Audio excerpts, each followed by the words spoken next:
여러분 안녕하십니까? 중앙선거방송 토론위원회가 주관하는 2014년도 제1차 정당정책토론회, 오늘 그 진행을 맡은 김상철입니다. 오늘 토론회는 당면하고 있는 국정 현안들 가운데 특히 국민들의 많은 관심이 쏟아지고 있는 사안들을 놓고 각 정당의 입장과 정책을 들어보고 비교 검증해보기 위해 마련했습니다. 그럼 먼저 각 정당을 대표해서 오늘 출연하신 토론자 4분 소개해드립니다. 참고로 오늘 토론자의 좌석과 발언 순서는 사전에 추첨으로 결정했음을 미리 알려드립니다. 먼저 새정치민주연합 박범계 원내대변인입니다. 반갑습니다. 박범계입니다. 이어서 정의당 김재남 원내대변인입니다. 안녕하세요. 정의당 김재남입니다. 통합진보당 이상규 원내수석부대표입니다. 안녕하세요. 서민이 정이 묻어나는 서울 관악을 이상규입니다. 새누리당 윤영석 원내대변인입니다. 안녕하십니까. 새누리당 윤영석 의원입니다. 네, 그리고 오늘 토론회에는 특별히 60여 명의 청중들이 방청객으로 자리하고 계십니다. 잠시 후에는 방청객 여러분들과의 소통의 시간 가져보려고 합니다.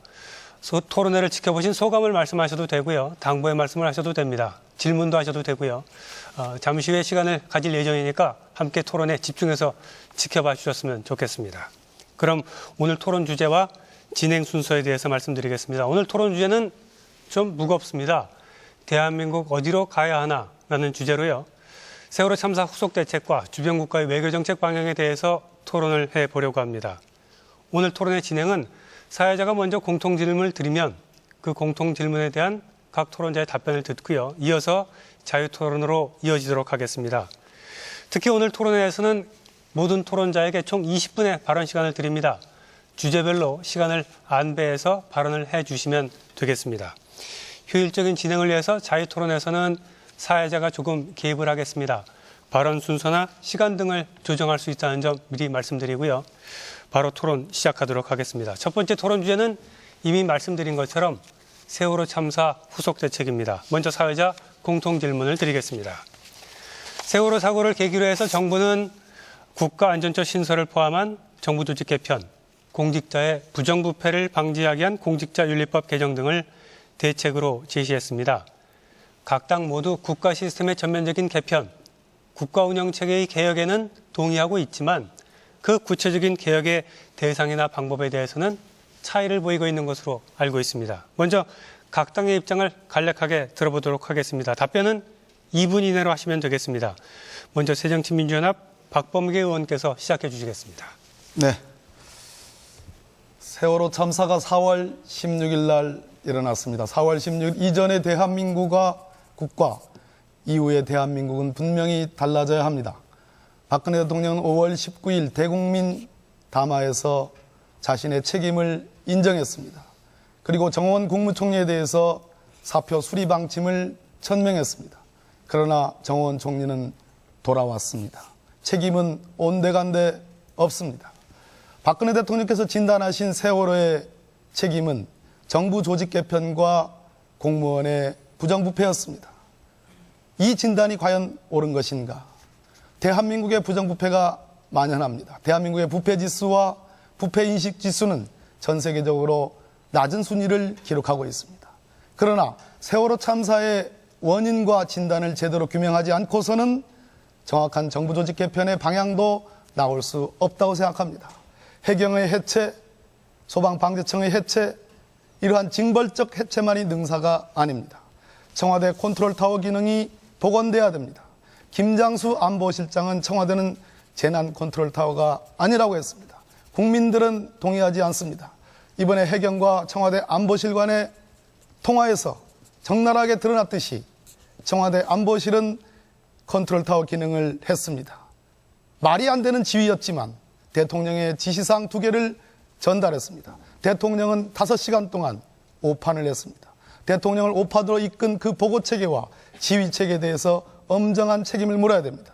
저희들은 청와대 NSC의 지휘 기능과 함께 해경을 전면적으로 혁신하되 해경의 존속을 요구합니다.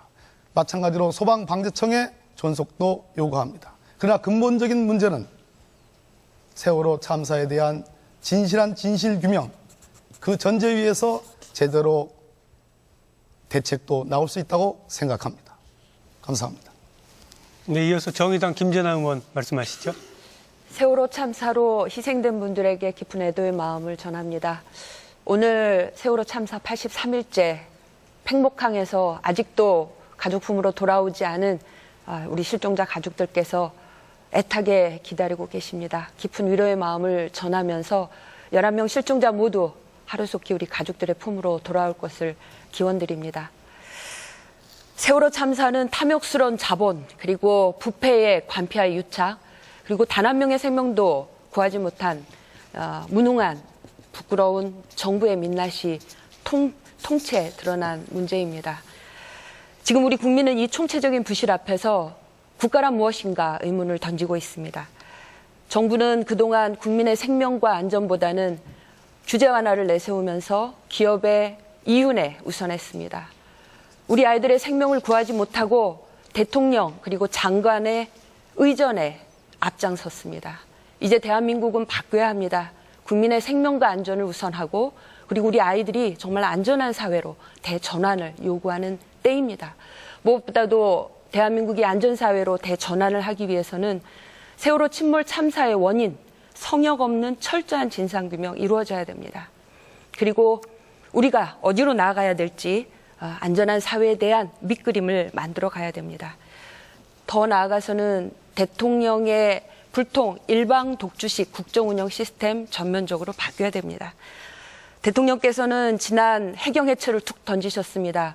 그리고 국가안전처를 신설한다, 관피와 척결을 비롯해서 적폐를 해소하고 국가개조를 하겠다고 하십니다. 그런데 진단이 없습니다. 진단 반드시 이루어져야 됩니다. 국민과의 합의가 없습니다. 이렇게 일방적으로 던진 국가개조 국민들 신뢰할 수 없습니다.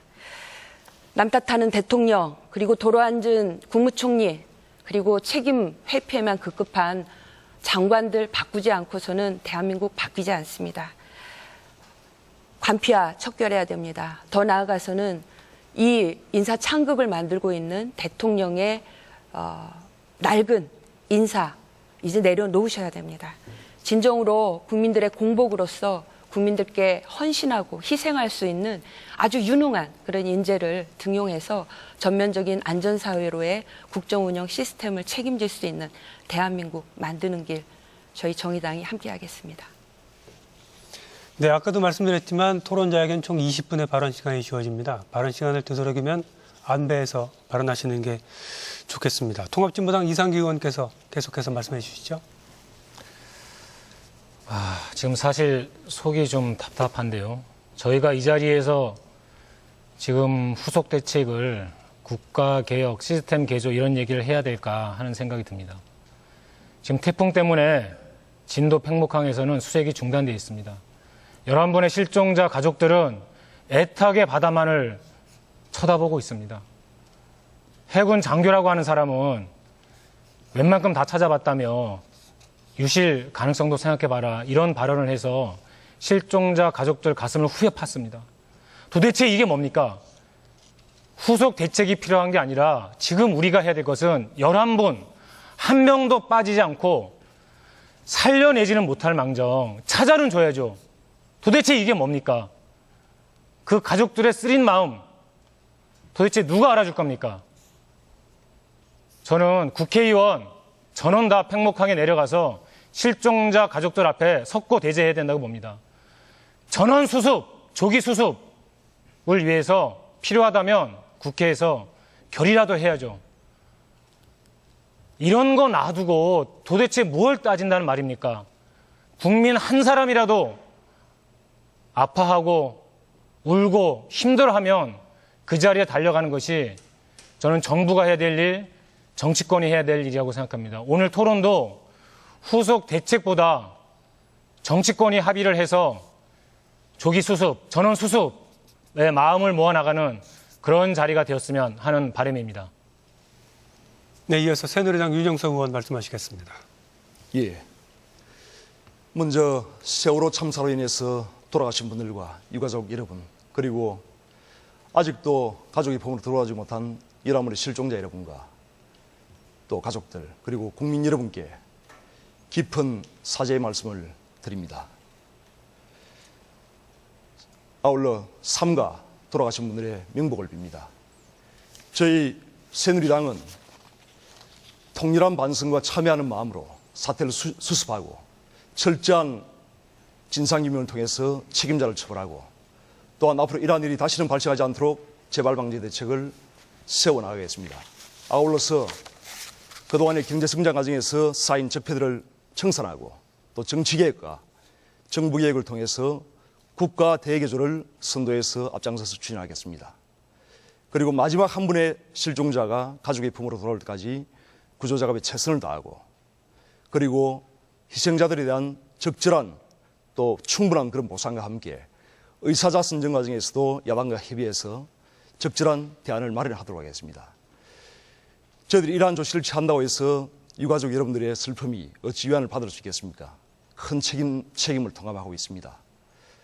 하지만은 저희 새누리당은 유가족 여러분과 그리고 국민 여러분께서 조금이라도 위안이 되고 또 도움이 될 수 있는 방안이 있다면 사소한 일부터 중요한 일까지 저희들이 최선을 다해서 살펴나가고 또한 세월호 참사를 계기로 해서 진정한 대한민국의 대개조가 이루어질 수 있도록 여야 함께 협력하고 힘을 합쳐서 새로운 대한민국을 만들어 나가도록 하겠습니다. 자세한 사항은 또 토론을 하면서 말씀드리겠습니다. 네, 그럼 바로 자유토론으로 이어가도록 하겠습니다. 지금 현재 쟁점이 되고 있는 게 크게 두 가지입니다. 우선은 정부 조직 개편 문제하고 공직자 부패 방지법 문제인데요. 우선 정부 조직 개편 방향에 대해서도 입장이 좀 다른 것 같습니다. 정부에서는 아까 말씀하셨지만 해경과 소방안전청 해체 그리고 지금 말씀하신 것처럼 국가안전처 신설 같은 것들을 대안으로 제시했는데 다른 정당에서는 조금 입장이 다른 듯한데요. 먼저 이 문제부터 말씀을 시작해 보겠습니다. 먼저 누가 말씀을 시작해 주실까요? 예, 그러면 정의당 김재남 의원부터 먼저 말씀 시작하실까요? 정부의 이번 조직 개편은 대통령 안전만 고려한 대단히 책임회피용 개편에 불과하다고 생각합니다. 해경 해체, 소방방재청, 묵묵히 일 잘하고 있는 소방방재청 해체 왜 갑자기 들고 나오는지 이해할 수가 없습니다. 해경에게는 면죄부를 주고 정말 현장 대응 능력을 가지고 있는 소방, 방재 공무원들에게는 사기를 떨굴 수 있는 일은 아니라고 생각합니다. 도로 총리 그리고 국정을 농단하고 있는 김기춘 비서실장 그대로 두고 이런 책임 회피용으로 오히려 이것을 해경이나 소방방재청에 책임을 떠넘기는 이런 문제점들 지적을 하지 않을 수가 없습니다.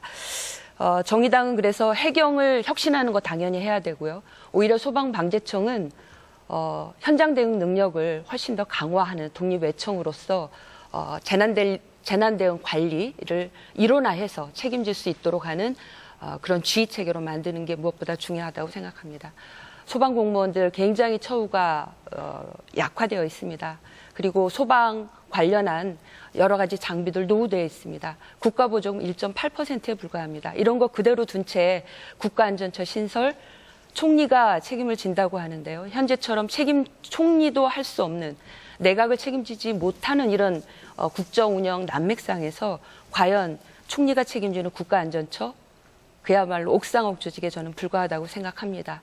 무엇보다 제대로 된 재난 안전관리 시스템을 위해서는 총괄 컨트롤 시스템 필요하죠. 국가안보 위주로 군인 출신이 이루고 있는 국가안보실, 국민 안전을 우선하는 국가안전보장실로 전면적으로 개편하는 것 포함해서 지역 단위에는 골목까지 국민들의 안전을 책임질 수 있도록 하는 지방자치단체 차원의 재난안전관리센터 같은 정말 국민들이 피부로 느낄 수 있는 안전관리 시스템으로의 전환 무엇보다 중요하다고 생각합니다. 네, 새정치민주연합 박범계 의원 말씀하시죠. 네, 모두에도 말씀을 드렸습니다만 박근혜 대통령의 이번 세월호 참사에 대한 인식과 거기에 대한 처방은 저는 잘못되어 있다고 생각합니다. 그 이유는 이러합니다. 대통령께서는 두 가지 진단을 하신 것 같습니다. 첫째는 정부 조직, 특히 해경과 소방방재청의 시스템상의 문제가 있다라고 진단하신 것 같고요. 두 번째는 공직자 부패, 특히 민관 유착이 세월호 참사의 원인으로 규정을 하고 있는 것 같습니다. 두 가지 측면 다 이유가 있을 겁니다. 그러나 무엇보다도 가장 중요한 것은 세월호 참사의 원인과 그리고 단 한 명도 구조하지 못한 정부의 무능 두 가지 측면을 따로 봐야 된다고 생각합니다. 원인에 있어서는 대통령께서 여러 차례 지적을 했습니다. 한국 사회의 적폐가 원인이 됐을 것이다. 총론적으로는 동의합니다. 그러나 구체적으로 갔을 때 과연 세월호가 30년 오래된 노후 선박도 버젓이 운항할 수 있도록 설령 연령 제한을 풀어준 게 어디였습니까? 이명박 정부 때였습니다. 각종 규제 완화의 이름으로 심지어 국민의 생명과 안전과도 직결되는 그러한 규제까지도 마구 풀어질 수 있다는 이러한 가능성, 그런 것이 중요한 원인입니다. 더욱 중요한 것은 저는 단 한 명도 구조해내지 못한 현실입니다. 전 국민에게 모든 방송에 의해서 실시각으로 중계됐습니다. 우리 국민들은 정말 가슴 아프게 우리 아이들이 수장되어가는 그 모습을 목도했습니다. 정부의 무능입니다. 이 부분에 대한 대통령의 통렬한 책임의식은 밝혀졌습니다. 그러나 대통령제 헌법국가인 대한민국에서 대통령의 임기를 축소할 수는 없습니다. 대통령을 대신해서 국무총리가 책임을 지라고 국무총리 제도를 둔 겁니다. 국무총리에게 마땅히 책임을 물었어야 했습니다. 그럼에도 불구하고 헌법 정신을 훼손해 가면서까지 정원 국무총리를 다시 유임시켰습니다. 저는 유임이 아니라고 생각합니다. 그것은 새로운 지명입니다. 따라서 헌법 정신에 충실해야 됩니다. 백도 총리입니다. 유판에 백도는 있어도 정치판에 백도가 있어서는 안 됩니다. 국가 운영의 대문제의 심각성의 문제입니다. 공직자 부패 심각합니다. 그러나 공직자 부패만의 문제일까요? 대한민국이 어찌됐든 간에 이만큼 발전하게 있었던 것은 국민이 허리 졸라 일을 했고 공직자들, 유능하고 청렴한 공직자들이 많이 있었기 때문입니다. 김영란법으로 상정되는 2012년도에 국가권익위원장의 제안은 세월호 참사의 원인과 책임 때문이 아니라 공직자가 그래도 솔선수범해야만이 대한민국이 선진국으로 진입할 수 있다는 통렬한 반성과 부패 문화를 바꿔나가자라는 진언입니다. 그런데 이것이 둔갑을 했습니다. 모든 공직자가 지금 아연실색하고 있습니다. 세월호 참사의 책임, 구조 불능, 여기에 모든 공직자가 책임이 있을까요? 저는 그렇다면 대통령 자신부터 책임이 있다고 생각합니다. 그런데 정홍원 총리는 돌아왔습니다. 관피아 방지법, 김영란법 필요합니다. 그런데 이것은 인식을 달려야 됩니다. 반드시 원안대로 통과해야 됩니다. 그것은 공직자가 대한민국의 부패 문화를 척결하는 데에 솔선수범하고 앞장서 달라는 의미의 김영란법의 원안 통과이지 세월호 참사의 모든 책임이 공직자들에게 있다는 것이 아니라는 것입니다. 부패방지법 문제는 잠시 후에 다시 또 계속 얘기를 하기로 하고요. 지금 이상규 의원과 윤영석 의원 두 분이 아직 말씀하셨는데 어떤 분이 먼저 하시겠습니까? 네, 새누리당 윤영석 의원께서 먼저 말씀하시겠습니다. 예, 우선 그 정부조직 개편 방향 관련해서는 당시 세월호 참사가 발생했을 당시에 어떤 문제가 있었던지를 우리가 정확하게 이걸 분석을 해야 됩니다. 그래서 당시에 그 세월호 참사가 처음 발생했을 때 전남 소방방재본부에서 처음 그 신고를 접수했습니다. 그 뒤에 소방본부에서 이것을 해양경찰청에 이첩을 하는 과정에서 상당한 그 시간이 소요가 됐습니다. 그리고 119 구조대의 그 선내 진입도 상당히 결정이 좀 이루어졌던 그런 측면이 있습니다. 이렇게 그 현장에서 이런 초동 대응을 하는 단계에 있어서 이런 담당 그 소관 기관들이 다르다 보니까 서로 간의 그 책임을 좀 그 하는 그런 측면이 있고 또한 시간이 지체되어서 1분 1초가 아까운 상황에서 인명을 구할 수 있는 그런 골든 타임을 놓치게 되는 그런 부분이 있었습니다. 그래서 이러한 부분은 굉장히 그 중요한 문제이기 때문에 저희가 가장 이제 일단 정부 조직 개편에서 중시하는 부분은 이러한 그 다원화된 그런 기관들, 이런 것을 또 지휘 통솔 체계가 일원화되지 않은 그런 부분들을 우리 통합적으로 뭔가 조정을 해야겠다 하는 부분을 저희가 중시를 하고 있습니다. 그래서 국무총리 산하에 국가안전처를 두어서 이러한 국가안전처 산하에서 초동 대응에서부터 시작해서 모든 그 강력한 컨트롤 타워로서 기능을 함으로써 현장에서 그러한 그 인명구조가 신속하고 원활하게 될 수 있도록 하자는 그런 것입니다. 그래서 또 그리고 해경과 그 소방청의 관계는 이것을 저희가 징벌적으로 뭔가 이것을 해체하자는 것이 결코 아닙니다. 보다 효율적으로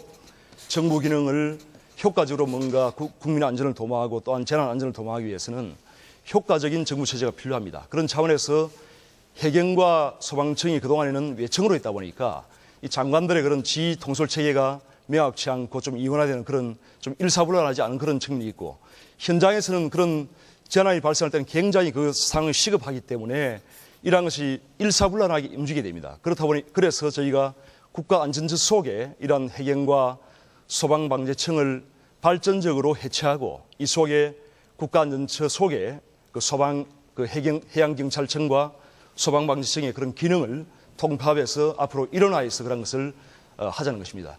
청와대는 뭐 당연히 국정 전반에 관한 그런 책임자로서 당연히 국가안보라든지 이런 재난 상황에 대한 그 총괄적인 그런 상황 관리와 총괄적인 최종적인 그런 조율을 하게 됩니다. 그래서 앞으로 그 국무총리실이 이러한 그 국무총리는 그 행정각부를 통화를 하고 또한 국무조정실에서 전체적인 그 행정각부처의 그 통합조정을 하는 그런 기능을 하기 때문에 앞으로 국가안전처가 이 총리실에 설치가 된다면 상당히 효율적으로 이 재난 업무를 수행할 수 있다고 봅니다.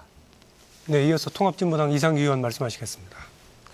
새누리당 윤영석 의원님, 저 무슨 얘기하는지 모르겠네요. 아니, 국무총리가 첫날 사고 났을 때 진도 실내체육관에서 도망쳐 나오지 않았습니까? 봉변당해서. 배를 버리고 떠난 선장하고 똑같은 사람이에요. 그 총리 밑에서 안전처를 만드는데 무슨 소용이 있겠습니까? 그건 책임지는 자세가 전혀 아닙니다. 모든 국민이 다 봤어요. 총리가 봉변을 당하는데 그 자리에서 가족들 붙잡고 반드시 구조하겠습니다. 꼭 끝까지 지켜내겠습니다. 이 말 한마디 못하고 그냥 쫓겨나왔어요. 그런데 자, 그리고요. 예. 지금 어떤 문제가 있는지 정확히 분석해야 된다. 119가 8시 52분에 접수를 받아서요. 최덕화 군이 신고를 했죠. 바로 3자 통화로 해서 해경에 연결시켜줍니다. 목포 해경 상황실에서는 그 얘기를 듣고 배가 어디 있는지 찾아서 123정에 바로 연락을 합니다. 그게 8시 58분입니다. 제일 빨리 연락을 하긴 한 거예요. 문제는 뭐냐? 제주 VTS, 진도 VTS 이 두 군데가 자기 할 일을 제대로 못한 겁니다. 그러니까 상황을 만약에 본다면 정확하게 알아야 되는데 이런 것을 제대로 따지는 것이 바로 국정조사 아닙니까? 근데 국정조사에서 새누리당 의원들 지금 어떻게 하고 있습니까? 가족들에게 막말해 국정조사 특위하는 동안에 졸고 있지를 않나?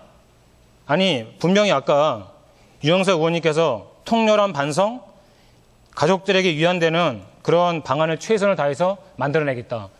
그렇게 통렬한 반성을 하고 최선을 다해서 하겠다고 하는 새누리당의 의원들께서 졸고 막말하시고 이게 말이 됩니까? 거기다가 지금 박근혜 정부 안행부 장관 어떻게 했습니까? 기념촬영했죠?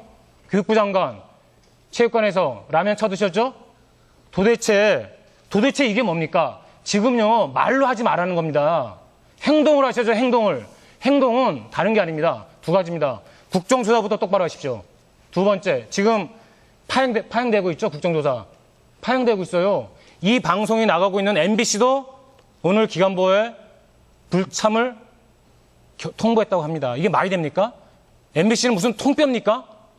왜 기간보가 왜 나가지 않는 겁니까? 국민들의 의혹사항이 있으면 나가서 충분히 다 얘기를 하는 것이 맞는 거죠. 자, 첫 번째, 국정조사부터 똑바로 해 주십시오. 새누리당이 제대로만 하면 됩니다. 그리고 두 번째요. 박근혜 정부가 여러 가지 할 거 없습니다. 해경에 해수부에 당시 상황 자료 있는 그대로 전부 다 밝히라고 하십시오. 갖가지 의혹들이 많습니다. 이런 의혹 하나도 없게 정부가 먼저 나서서 박근혜 정부가 나서서 대통령부터 나서서 정부가 가지고 있는 모든 자료 국민들에게 공개하십시오. 그거부터가 시작입니다. 지금 이상규 의원께서는 정부 조직 개편 문제에 대한 통합진보당의 입장은 말씀하지 않으셨습니다. 그거 추가로 좀 몇 가지 말씀드리면요. 원인 규명이 되지 않은 상태에서 해경을 해체하고 소방방지청을 해체하고 안행부를 축소한다라고 하는 것은 선거를 의식한 전형적인 정치쇼입니다. 절대 동의할 수가 없고요. 그리고 일선에 있는 분들의 의견은 뭐냐면 안전처 만들든 만들지 않든 상관없다는 겁니다. 중요한 거는 해경이 해난 재난을 제대로 할 수 있게, 소방이 육상 재난을 제대로 관리할 수 있게, 그것만 보장해 달라는 겁니다. 전문성을 강화해 주고, 그리고 여기에 맞는 인력과 장비 예산을 투입해 주고, 그리고 그 전문가를 건들지 말아 달라는 겁니다. 위에 있는 그러니까 고위 공무원이나 정치권 인사들이 이렇게 저렇게 하는 거 그것까지는 좋다. 당신들 마음대로 해라. 그런데 현장에서 불 끄는, 현장에서 재난에 달려가는 이 분들 전문성을 강화하고 그분들 국가직으로 제대로 처우해달라라고 하는 겁니다. 저는 이 현장의 목소리를 기본으로 해서 정부 조직법 개편도 이 목소리를 반영해야 된다고 봅니다. 새누리당 윤영석 의원 조금 말씀하시겠습니까? 예.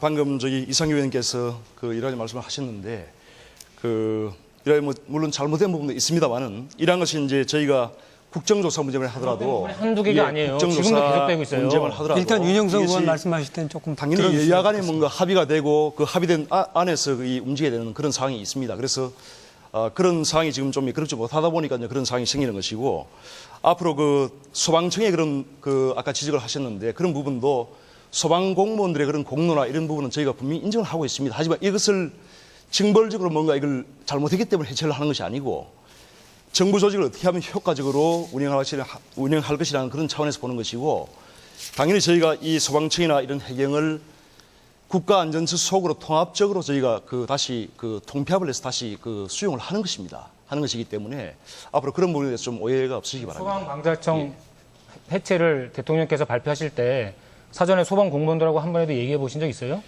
새누리당에서 관련된 의견 수렴을 일선에서 한 번이라도 해보신 적 있습니까? 그 부분은 저희가 지금 대통령의 담화 발표가 최종 결정은 아니지 않습니까? 이 정부조직법이라는 것이 국회에서 입법권을 가지고 있고 지금 여야 간에 그런 것을 서로 협의를 하고 조정을 하고 있지 않습니까? 그래서 앞으로 이런 부분은 국회에서 좀 더 논의를 하고 또 다양한 의견을 들어서 우리가 결정을 해나갈 사항이라고 생각합니다. 네, 이어서 새정치민주연합 박범계 의원께서 발언 신청하셨습니다. 말씀하시죠. 확실히 이제 우리나라는 대통령제 헌법 국가입니다. 대통령은 국가 원수인 동시에 행정부의 수반이죠. 대통령이 행정 각 부처를 통할하는 데 있어서 정부 조직을 내가 이렇게 꾸려서 이렇게 바꿔서 운영을 해보고 싶다라면 그 의사는 상당 부분 존중돼야 된다고 생각합니다. 그러나 국회도 바지저고리가 아닌 이상은 국회가 입법권을 갖고 있고 정부 조직에 조응해서 국회도 상임위가 그렇게 구성이 되어 있습니다. 따라서 국회가 무슨 거수기처럼 그러한 그 지위로 전락해서는 안 됩니다. 문제는 우리나라에서 모든 권한과 책임은 대통령에게 기속되고 있다는 겁니다. 중학교 교당 선생님조차도 대통령이 임명합니다. 깜짝 놀랄 만한 일은 아니겠습니까? 그런데 청와대에 재난 컨트롤 타워 기능을 주지 않는다. 이것은 문제가 있다는 겁니다. 대통령실, 총리실 산하의 국가안전처, 부도 아닙니다. 이 처장이라는 것은 대체로 차관급이라고 보여지는데요. 저희들은 국민안전부를 만들자. 부처로서 국민안전부를 만들자. 장관급 국민안전부를 만들고 소방방재청과 해경, 특히 해경에 대해서는 정말 대호각성하는 혁신을 전제로 해가지고 존치시키되 국민안전부의 외청으로 독립하게 하자. 이것이 왜 이렇게 중요하냐면 전문성과 현장 대응 능력을 제고하는 측면도 중요하지만 새누리당이 얘기하는 국가안전처, 총리실 산하의 국가안전처 밑에의 하나의 본부장급 단위의 그러한 해경과 소방방재청이 된다면 일방적인 지시에 의해서 통제되는 지휘만 있을 뿐입니다. 즉 견제와 균형이 없는 거죠. 만약에 처장이 오판을 하게 된다면 누가 그것을 견제합니까? 따라서 적어도 국민안전부를 만들고 거기에 외청으로서 소방방재청과 해경을 두자. 그래서 서로 견제와 균형을 이루어 나가자. 총괄적으로는 대통령 청와대에서 총괄 지휘 기능을 갖자. 이런 얘기입니다. 네, 지금 세월호 참사 후속 대책에 대한 토론 진행하고 있는데요. 얘기할 것들이 많아서 바로 다음 주제로 넘어가야 되겠습니다. 부패방지법 문제인데요. 지금 쟁점이 되고 있는 게 정부 조직 개편 문제와 함께 부패방지법 문제 아닙니까? 조금 전에도 한 토론자분께서 말씀하시는 중에 부패방지법 문제를 원안 그대로 통과시켜야 한다고 말씀하셨습니다만 이게 원래 이름이 부정청탁 금지 및 공무원의 이해충돌 방지 법안이었습니다. 국회에 넘어간 게 3년 전이었는데 아직까지 처리가 안 됐어요. 그 대상과 범위에 대해서 여전히 이견이 있는 것으로 알고 있습니다. 이 문제에 대해서 좀 얘기를 해봤으면 좋겠습니다. 어떤 분이 먼저 토론 시작해 주실까요? 예. 통합진보당 이상규 의원 말씀하시죠.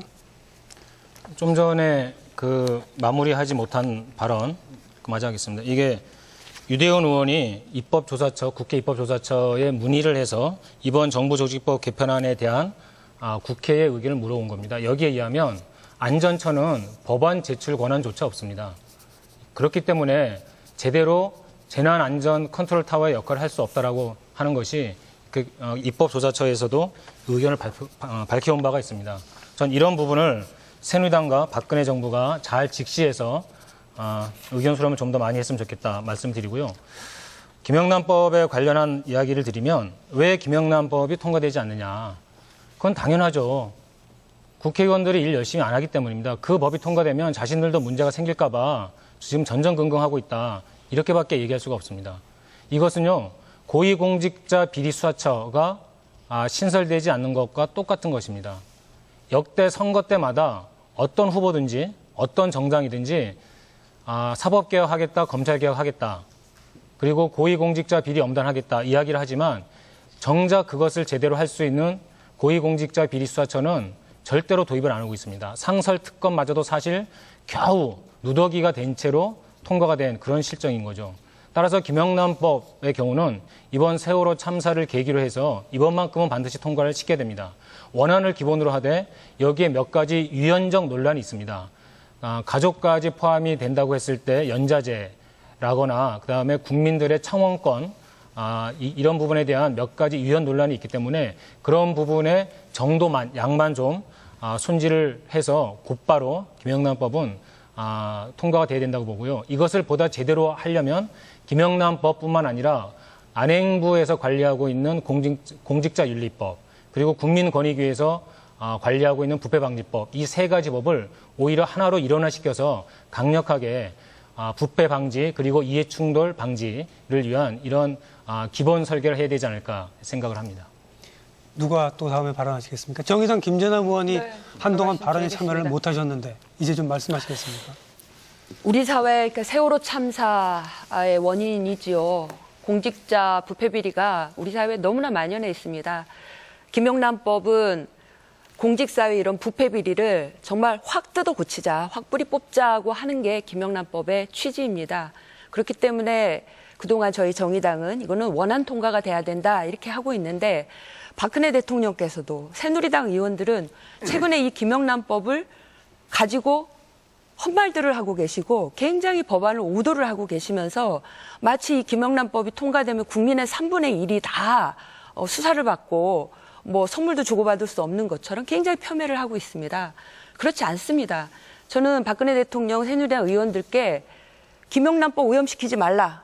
그리고 이 법 제대로 국회에서 통과하려면 법안부터 제대로 공부하고 나오셔라고 말씀드리겠습니다. 법안을 제대로 보면 대상 범위를 확대하는데 민법상 가족 범위입니다. 가족 범위를 지나치게 확대 해석하고 있고 또 가족들이 고유하게 개인적으로 경제적인 개인적인 관계로 맺고 할 수 있는 그런 관계에서 주고받을 수 있는 뭐 선물이라든지 이런 것도 마치 안 되는 것처럼 오도하면서 김영란법에 엄청난 이 오염시키고 있고 훼손을 시키고 있습니다. 김영란법은 고위공직자들이 청탁받지 못하도록 하는 겁니다. 그리고 대가성이 입증되지 않더라도 금품을 받거나 향응을 받으면 엄중하게 처벌하자고 하는 게 김영란법입니다. 왜 이거 원안 통과 못 하십니까? 왜 대상 범위를 축소해서 고위층부터 하자.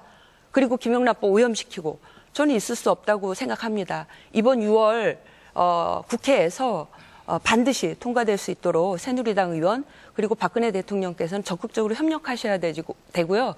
말로만 적폐가 아닙니다. 이거 김영란법 원안이 아니라 짝퉁 박영란법 통과시키려고 자꾸 고의적으로 훼손하고 하면 그야말로 우리 사회에 만연돼 있는 부패, 비리, 근절할 의사가 없다, 의지도 없는 빈말이다. 이렇게밖에 국민들은 생각하지 않을 겁니다. 네, 이어서 새누리당 윤영석 의원 말씀하시겠습니다. 우선 저희 새누리당에서는 이러한 김영란법을 통과할 그 의지가 누구보다 크다는 것을 말씀드리면서 박근혜 대통령께서 6월 30일 날 그 청와대 수석 회의시에 김영란법에 조속한 그 통과를 요청을 한 바가 있습니다. 국회에. 그래서 근데 문제는 이게 방금 이제 우리 그 김재남 의원 말씀하신 대로 하시지만은 가족의 범위나 이런 그 법안에 따라서는 친족의 범위가 명확치 않은 그런 부분이 분명히 있습니다. 있기 때문에 이런 또 공직자를 어디까지 볼 것인가 하는 그런 부분도 상당히 지금 논란이 되고 있고 그래서 공직자가 많게는 150만 명, 그 또 가족에는 친족의 범위가 상당히 아까 말씀하신 대로 전 국민 한 3분의 1까지 최대한 될 수 있는 그런 부분도 분명히 있기 때문에 이러한 부분을 우리가 명확하게 뭔가 설정하고 그 다음에 그 부정청탁의 범위도 상당히 개념이나 이런 정의가 좀 적용 대상의 범위가 좀 모호한 측면이 있습니다. 그렇다 보니까 그 청탁의 범위에 이러한 그 국민의 기본적인 청원권마저도 제약할 수 있는 그래서 심지어는 국민들이 그 행정기관에 쉽게 제기할 수 있는 그런 민원이나 이런 부분도 좀 제약을 받을 수 있는 그런 부분이 있기 때문에 이러한 적용 대상의 범위와 또 부정청탁의 이러한 그 정의가 무엇인지 하는 부분에 대해서 좀 더 명확히 하고 이러한 것을 여야 간에 합의를 해서 하자는 것이고 저희도 이번 하반기에 가장 빨리 이러한 법을 통과시키고자 하는 것이 저희 당의 지금 입장입니다. 네, 이어서 새정치민주연합 박범계 의원께서 말씀하시겠습니다. 네.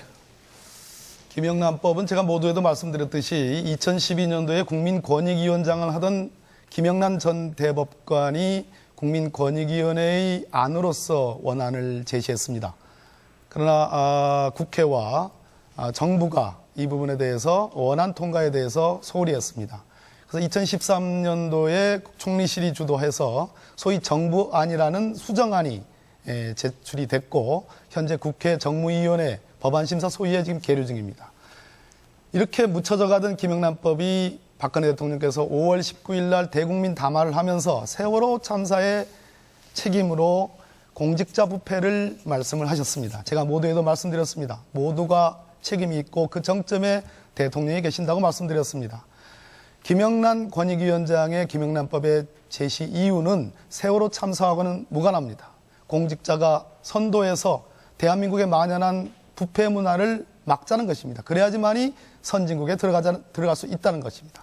김영란법의 원안과 수정안은 크게 세 가지로 되어 있습니다.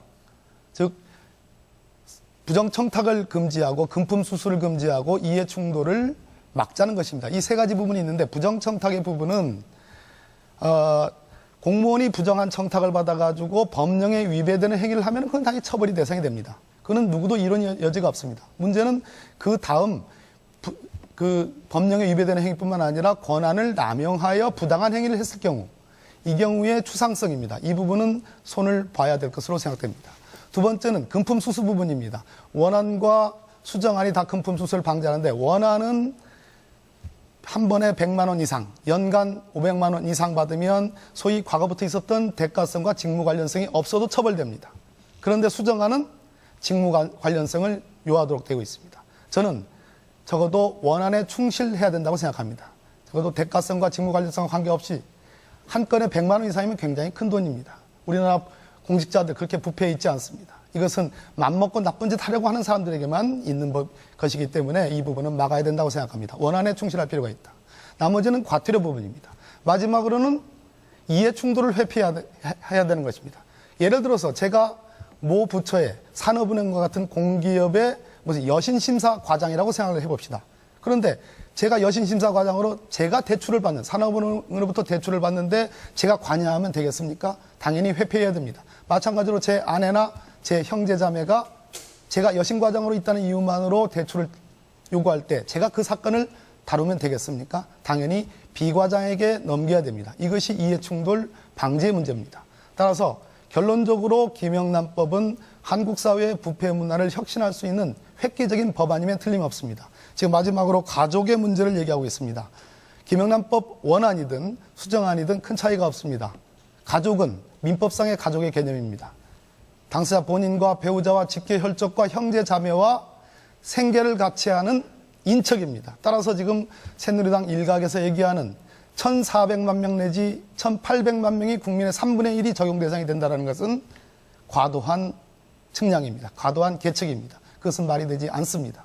마지막으로 그럼에도 불구하고 김영란법이 공직부패를 겨냥하고 있지만 적어도 친교의 목적으로 의례적인 예를 들어서 명절에 선물 정도 사과 한 박스, 배 한 박스 그리고 간단한 회식 지금 공직자 행동강령에도 3만 원 정도까지 회식비는 허용하고 있습니다. 이런 정도의 숨통은 튀어놓고 있습니다. 그렇기 때문에 저희 새정치민주연합은 김영란법 원안에 충실하자는 것이 저희들의 입장입니다. 네, 고맙습니다. 더 말씀하실 분. 윤영석 의원께 좀 질문을 드리고 싶은데요. 정의당 김재남 의원 말씀하시죠. 굉장히 김영란법의 모호함을 얘기를 하시는데 금방 우리 박범계 의원께서도 얘기를 하셨지만 굉장히 정확합니다. 이 법이 가지고 있는 내용은 굉장히 정확하고 또 실제로 이 법은 한 2년 정도 우리가 이걸 사회에 적용시켜가는 그런 기간까지도 두고 있습니다.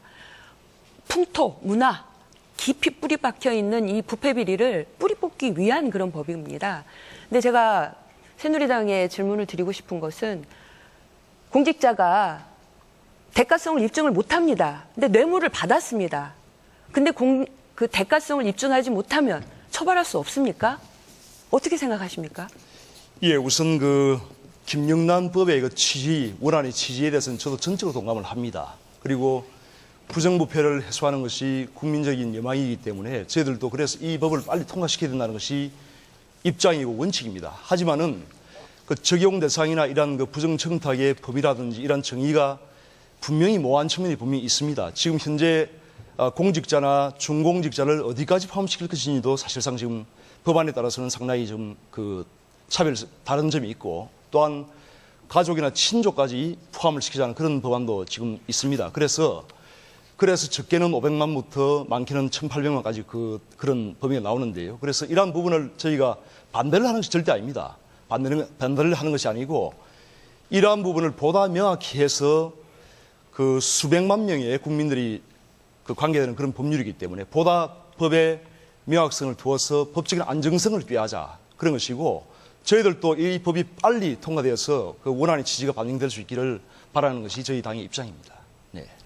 네, 지금 세월호 참사 후속 대책에 대한 토론 진행하고 있습니다. 다음 토론 주제가 있어서 사실 이 토론 주제는 입팀에서 마무리해야 되는데요. 아직도 얘기할 게 많아서 조금만 더 토론을 해보도록 하겠습니다. 특히 저희가 아직 토론하지 못한 주제 가운데는 세월호 특별법 문제도 있습니다.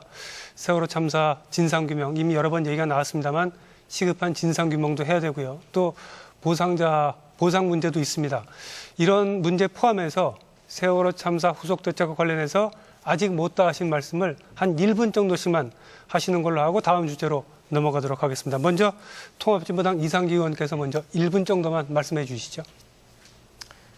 제가 새누리당에게 좀 권고하고 싶은 거는 국가대개조 말씀하시지 말고 작은 개조라도 좀 하십시오.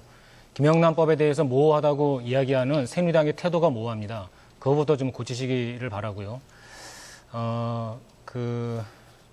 공직자 윤리 관련해서 단 하나의 예외가 있습니다. 바로 변호사 자격증을 갖고 있는 분들인데요. 그래서 이제 안대희 그 총리 후보 내정자도 결국은 이 정관예우에 의해서 낙마를 하셨는데, 변호사들도 이걸 좀 더 강화해야 되는 것이 아닌가. 그 부분이 좀 특단의 이런 그 대책이 필요하다고 생각을 합니다. 세월호 특별법은 진보당은 이미 발의를 했습니다. 그래서 이 진상조사와 사법 처리 권한을 갖도록 하고, 이 과정에 희생자 가족과 실종자 가족이 포함해서 전문가와 함께 가족들이 직접 진상규명과 관련된 활동을 할 수 있도록 그렇게 법안을 마련했습니다. 이 법안이 실제 본회의에 통과되기까지는 많은 어려움이 있을 거고요. 국민 여러분들께서 응원해 주셔야 됩니다. 저희들 세월호 가족들의 아픔을 함께하고 반드시 전원 조기 수습과 진상규명 될 수 있게 그렇게 노력하겠습니다. 네, 다음에 누가 해주시겠습니까? 새정치민주연합 박범계 의원께서 하시겠습니까? 세월호 특별법 말씀하시는 거예요? 예, 그거 포함해서 이 세월호 참사 후속 대책과 관련 토론 마무리 발언으로 한 1분 정도 쓰시면 되겠습니다. 네, 이제 내일 모레 10일이면 박근혜 대통령께서 초청을 하셔가지고 여야 원내대표 박영선 이완구 원내대표와 여야 정책위장이 청와대에서 회동을 갖습니다. 저는 정부 조직 개편도 그렇고 세월호 특별법도 적어도 어느 정도의 일정한 합의 내지는 접근이 이루어질 것으로 기대하고 있습니다. 세월호 특별법의 새정치민주연합의 특징은 단일법으로 되어 있다는 겁니다. 진상규명을 철저히 하고 적어도 준사법권, 즉 경찰에 준하는 그러한 강제 수사권을 부여해서 진상규명을 제대로 하자는 것이고, 두 번째는 피해자에 대한 지원입니다. 국가 배상의 법리를 동원해서 피해자 지원을 철저히 기하겠다. 그리고 지금 희생자들과 그 가족들에 대해서 의사상자 지정을 통해서 국가가 지원할 수 있도록 하는 골자로 되어 있습니다. 네, 이어서 새누리당 윤영석 의원께서 말씀하시죠. 예, 지금 세월호 참사 이후에 여러 가지 국가 개조라든지 또한 정부 개혁의 그런 지금 과제가 상당히 많이 있습니다. 그래서 아까 박범계 의원 말씀하셨지만은 그 인사권이나 또 조직권은 어쩌면은 그 정부의 또 대통령께서 가진 상당히 이제 중요한 권한인데, 이러한 부분을 우리가 여야가 물론 협의를 하고 이런 정부 조직에 있어서 내용을 협의를 해야 되겠지만은 큰 차이가 없다면은 이러한 부분을 인사권이나 이런 조직권은 이런 것을 할 수 있게 도와줌으로써 현재 세월호 참사 이후에 여러 가지 일을 지금 우리가 해야 됩니다. 일을 해야 되고, 또한 대한민국이 앞으로 나가야 되는데 이런 인사권이나 조직권 때문에 지금 이렇게 앞으로 나가지 못하는 그런 측면이 상당히 많이 있습니다. 그래서 이러한 부분을 좀 야당에서도 좀 열린 자세로 같이 그 협력을 해주길 바라면서 이 세월호 특별법 관련해서는 진상조사 그리고 피해자 보상 이런 부분은 충분히 저희가 이제 그 야당의 의견도 존중을 하고 또한 의사상자 문제도 상당히 열린 마음으로 저희가 같이 협의를 하도록 하겠습니다. 네. 네, 정의당 김재능 의원께서 세월호 특별법 문제를 포함해서요. 네. 세월호 참사 후속 대책에 대한 마무리 발언 한 일단 1분 정도만 하시면 네, 되겠습니다. 윤정수 의원께서 그 인사 문제 얘기를 하셨는데요. 저는 또 여전히 우리 국민들께서 보시기에는 남 탓하시는구나라고 생각합니다. 대통령께서 인사창구 만드셨지 않습니까? 자초하셨는데 인사청문회다. 지금도 인사 문제가 막혀 있어가지고 아무것도 하지 못한다. 왜 그런 인사들을 하셔가지고 이렇게 난맥상을 만드십니까? 인사창구 해결하는 길은 그야말로 대통령이 수첩 안에 가지고 있는 이 낡은 인사 시스템 내려놓을 때 이루어지는 거고요. 그래야 비로소 국정 운영의 정상화 이루어진다고 생각합니다. 저는 남 탓 이제 그만하시기를 부탁드리고요. 저희 정의당은 가장 먼저 우리 세월호 침몰 참사의 원인 진상 규명을 위해서 진상 규명과 그리고 성역 없는 조사 그리고 또 우리 아픔을 느끼고 있는 우리 피해자 가족들을 지원할 수 있는 내용을 포함하고요. 그리고 대한민국이 더 이상 돈과 이윤을 중심으로 한 사회가 아니라 국민의 생명과 안전을 중심으로 한 안전사회로의 대전환, 대안을 담을 수 있는 특별 법안을 발의를 해놓고 있습니다. 지금 현재 세월호 참사 유가족 대책위원회에도 국민들과 함께 1000만 서명 운동을 벌이고 있습니다. 그야말로 특별법 하루속히 이루어져야 되는데요. 물론 세부 내용에 들어가면 충분히 여야 간의 토론과 합의를 통해서 이루어져야 되겠지만 저는 새누리당이 좀 진정성을 가지고 나와야 된다고 생각합니다. 세월호 특별법에는 성역 없는 진상조사, 진상규명, 진단이 제대로 돼야 하기 때문에 이렇게 만들어지는 진상조사위원회의 조사권 그리고 특별검사를 두어서 수사를 할 수 있도록 하는 이런 내용을 포함하고 있습니다. 그런데 새누리당의 안에 의하면 이런 것을 자꾸 부정하려고 하는 그런 시도들이 있고 이건 또 한 번 우리 가족들에게 피해를 입은 유가족들에게 또 한 번 아픔을 주는 일이라고 생각합니다. 그야말로 7월 10일 대통령께서 여야 원내대표들 회동을 하시는데요. 아무쪼록 국민들에게 세월호 특별법 조속하게 통과해서 우리 사회가 다시는 세월호 침몰 참사 더 이상 일어나지 않도록 하는 진상규명과 재발 방지 그리고 유가족들의 아픔과 지원을 담은 특별법이 조속히 통과될 수 있도록 정의당도 국민들과 함께 하겠습니다. 네, 아직 더 많이 토론해야 할 얘기들이 많이 남아 있지만 세월호 참사 후속 대책에 대한 토론은 이 정도로 마무리하고요. 이어서 두 번째 주제로 바로 넘어가겠습니다. 주변 국가의 외교 정책 방향에 대한 토론입니다. 먼저 사회자 공통 질문을 드리도록 하겠습니다. 동아시아를 둘러싼 국제 정세가 지금 숨가쁘게 돌아가는 모습입니다. 지난주에는 시진핑 중국 국가주석이 방한을 했었죠. 한중 정상회담이 열리기도 했습니다. 그렇지만 한일 간 냉각기류는 해결의 기미를 보이지 않고 있고요. 각 당에서는 지금 단계에서의 한중일 관계를 어떻게 평가하시는지 또 정부의 외교 정책은 어떻게 평가하시는지 한번 들어봤으면 합니다. 답변은 2분 이내로 하시면 되겠습니다. 순서에 따라서 정의당 김재남 의원께서 먼저 답변하시겠습니다. 네. 미국과 중국 강대국이 동북아에서 일정한 패권의 장을 펼치고 있습니다. 최근 들어서 동북아 정세가 격동하고 있습니다. 또 최근 들어서는 지금까지 볼 수 없었던 각국의 합종연행, 동맹과 협상이 이루어지고 있습니다. 냉전의 양극체제를 넘어서서 각국이 가지고 있는 실익을 중심으로 해서 다극체제가 만들어지고 있는데 그 한복판에 우리 한반도 그리고 한국의 정세가 놓여 있습니다. 그런데 지금까지 박근혜 정부가 해왔던 동북아 그리고 또 우리 주변 국가의 외교 관계를 들여다보면 굉장히 말은 화려했습니다. 그런데 성과는 없습니다. 행동이 없었습니다. 저는 이렇게 말만 화려한 외교 언사로는 실제 이렇게 급변하는 동북아 정세에서 외교 실익을 얻을 수 없다고 생각합니다. 그동안 국민들께서는 안보 프레임을 기반으로 해서 굉장히 화려한 이 외교 행보 박수를 사실 쳐준 게 사실입니다. 그런데 곰곰이 돌아보니 행동은 보이지 않고 성과도 없고 급변하는 정세 속에서 여러 나라들은 실익을 중심으로 합종연행하고 있는 이런 걸 보니 굉장히 뭔가 우리가 지금 손해보고 있는 게 아닌가, 그 피로감과 불안감이 극에 달해 있다고 생각합니다. 박근혜 대통령께서는 이명박 정부와는 다른 남북관계를 이루겠다고 했습니다. 이명박 정부부터 지금까지 7년이 지났습니다. 무엇이 달라지고 있습니까? 한반도 평화 표류하고 있습니다. 북핵 문제 해결되고 있지 않습니다. 오히려 북핵 무장 능력만 강화되고 있는 것이 현실입니다. 한일 관계 굉장히 냉각되어 있습니다. 일본의 우경화 그리고 군사대국화, 최근에 집단자위권 헌법 변경하는 이런 헌법 해석을 변경하는 이런 일련의 군사대국화 앞에 한일 관계 초긴장 상태에 놓여 있습니다. 점점 더 군사대국화로 가고 이 격변하는 정세 속에서 과연 한반도는 어디로 우리 미래 전략을 가지고 가야 할지 국민들에게 철학도 비전도 미래 방향도 보여주지 못하는 이런 초라한 외교 성적표가 지금 현실이라고 생각합니다. 저는 한중일 관계에서 최근 시진핑 주석이 또 정상회담을 하고 갔는데요. 한중 관계 중요합니다. 한일 관계 중요합니다. 남북 관계도 중요하고요.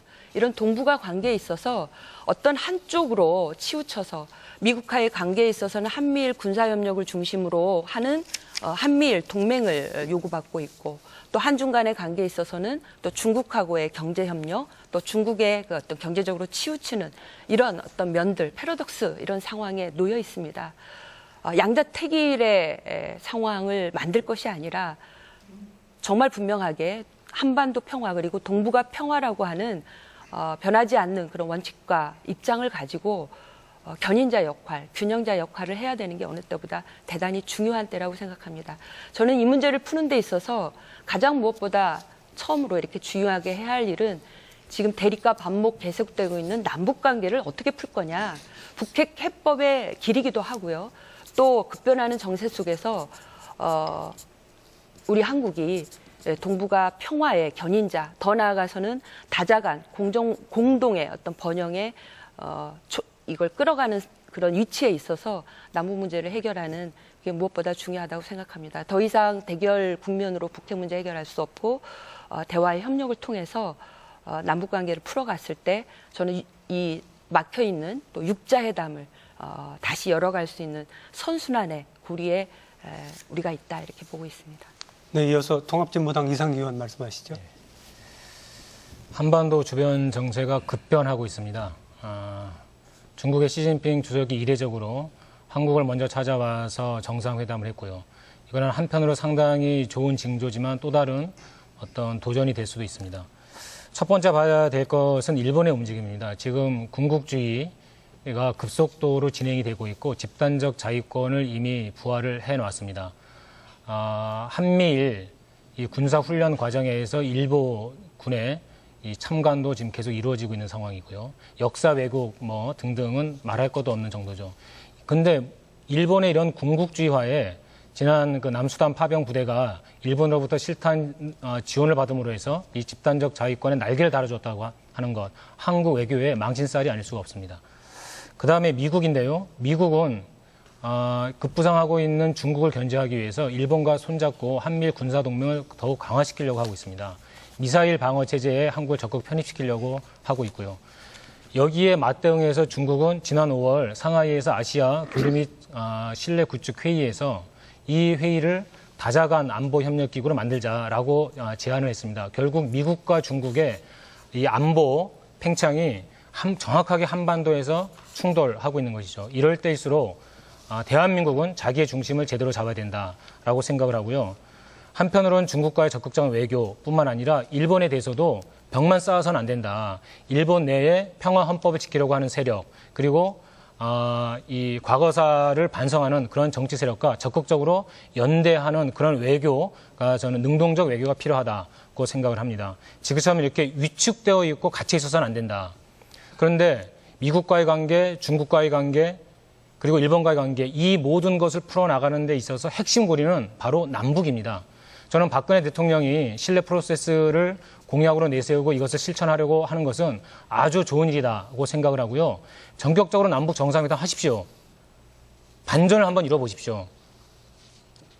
이 대한민국 국민들이 그리고 야당이 그 부분에 대해서는 적극적으로 협력할 용의가 있다고 하는 것을 다시 한번 말씀드리겠습니다. 남과 북의 정상은 정상회담을 하고 그리고 국회 차원에서는 국회 남북회담을 하고 그래서 막혀있는 물꼬를 틀고 이 한반도 전체가 중심이 돼서 동북아 전세를 끌어나갈 수 있는 오히려 그런 절호의 기회가 왔다고 생각을 하고요. 그간에 좀 수동적이고 갇혀있고 그런 위축되어 있는 한국 외교가 이번 기회에 차제에 적극적으로 뻗어나갔으면 하는 바람입니다. 네, 이어서 새누리당 윤영석 의원 말씀하시죠. 예, 방금 말씀하신 대로 지금 그 한국을 둘러싼 동북아시아의 이런 그 정세가 상당히 급변을 하고 있습니다. 미국도 지금 그 아시아 중시 정책으로 지금 해결을 하고 있고 또 중국은 G2 국가로서 그 위용을 떨치면서 용틀림을 하고 있습니다. 그리고 일본은 최근에 그 위안부의 강제성을 부인하는 그런 고노다마 수정 시도를 하고 있고 또 집단적 자위권을 허용하는 그런 방향으로 지금 가고 있습니다. 상당히 우려스러운 대목이라고 할 수 있습니다. 이러한 상황에서 또 북한은 그 북한의 지금 핵 개발을 계속 하고 있고 또한 최근에도 잇따라서 그 미사일을 발사하는 등 이 한반도에 상당히 그 긴장이 지금 고조되고 있는 그런 상황입니다. 이러한 상황에서 그 한국은 우리 새누리당에서는 이런 북한의 그 핵 개발에 대해서는 확고한 그 반대 입장과 절대로 허용돼서는 안 된다는 그런 그 확고하고 일관된 입장을 취하면서 앞으로 그 국제사회와 공조해서 특히 미국과 중국 또 일본과 이렇게 공조해서 북한의 핵 개발을 저지하고 또한 한반도의 그런 평화를 이끌어내고 또한 북한의 실질적인 그런 변화를 이끌어낼 수 있도록 그렇게 하겠습니다. 중국과의 관계가 앞으로 상당히 그 대한민국에서 상당히 중요합니다. 그래서 현재 그 대한민국의 대외 수출액에 있어서 중국이 차지하는 비중이 약 한 26%가 됩니다. 이것은 미국이나 또 유럽, 일본을 다 합친 수치도가 크기 때문에 현재 이미 그 중국은 상당히 경제적으로 한국의 가장 중요한 그런 파트너가 지금 되고 있습니다. 이러한 상황에서 최근에 그 시진핑 중국 국가주석이 그 북한보다 먼저 한국을 방문한 것은 상당히 큰 의미가 있다고 보고 앞으로 중국과의 이러한 전략적 동맹 관계를 심화하면서 또 한편으로 미국과는 저희가 그 전통적으로 우방 관계로서 혈맹 관계를 유지해 왔습니다. 그래서 미국과의 그런 전략적 동맹 관계도 심화 확대 발전시키면서 그러한 상황에서 우리가 이 동북아 정세를 풀어나가야 된다고 생각합니다.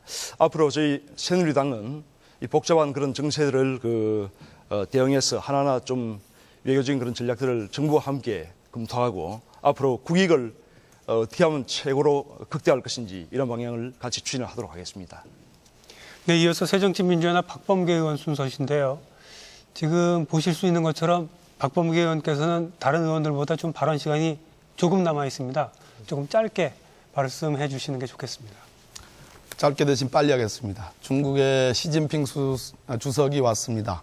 한국을 먼저 방문한 것은 좋은 일입니다. 박근혜 대통령 무난하게 정상회담을 잘 치렀습니다.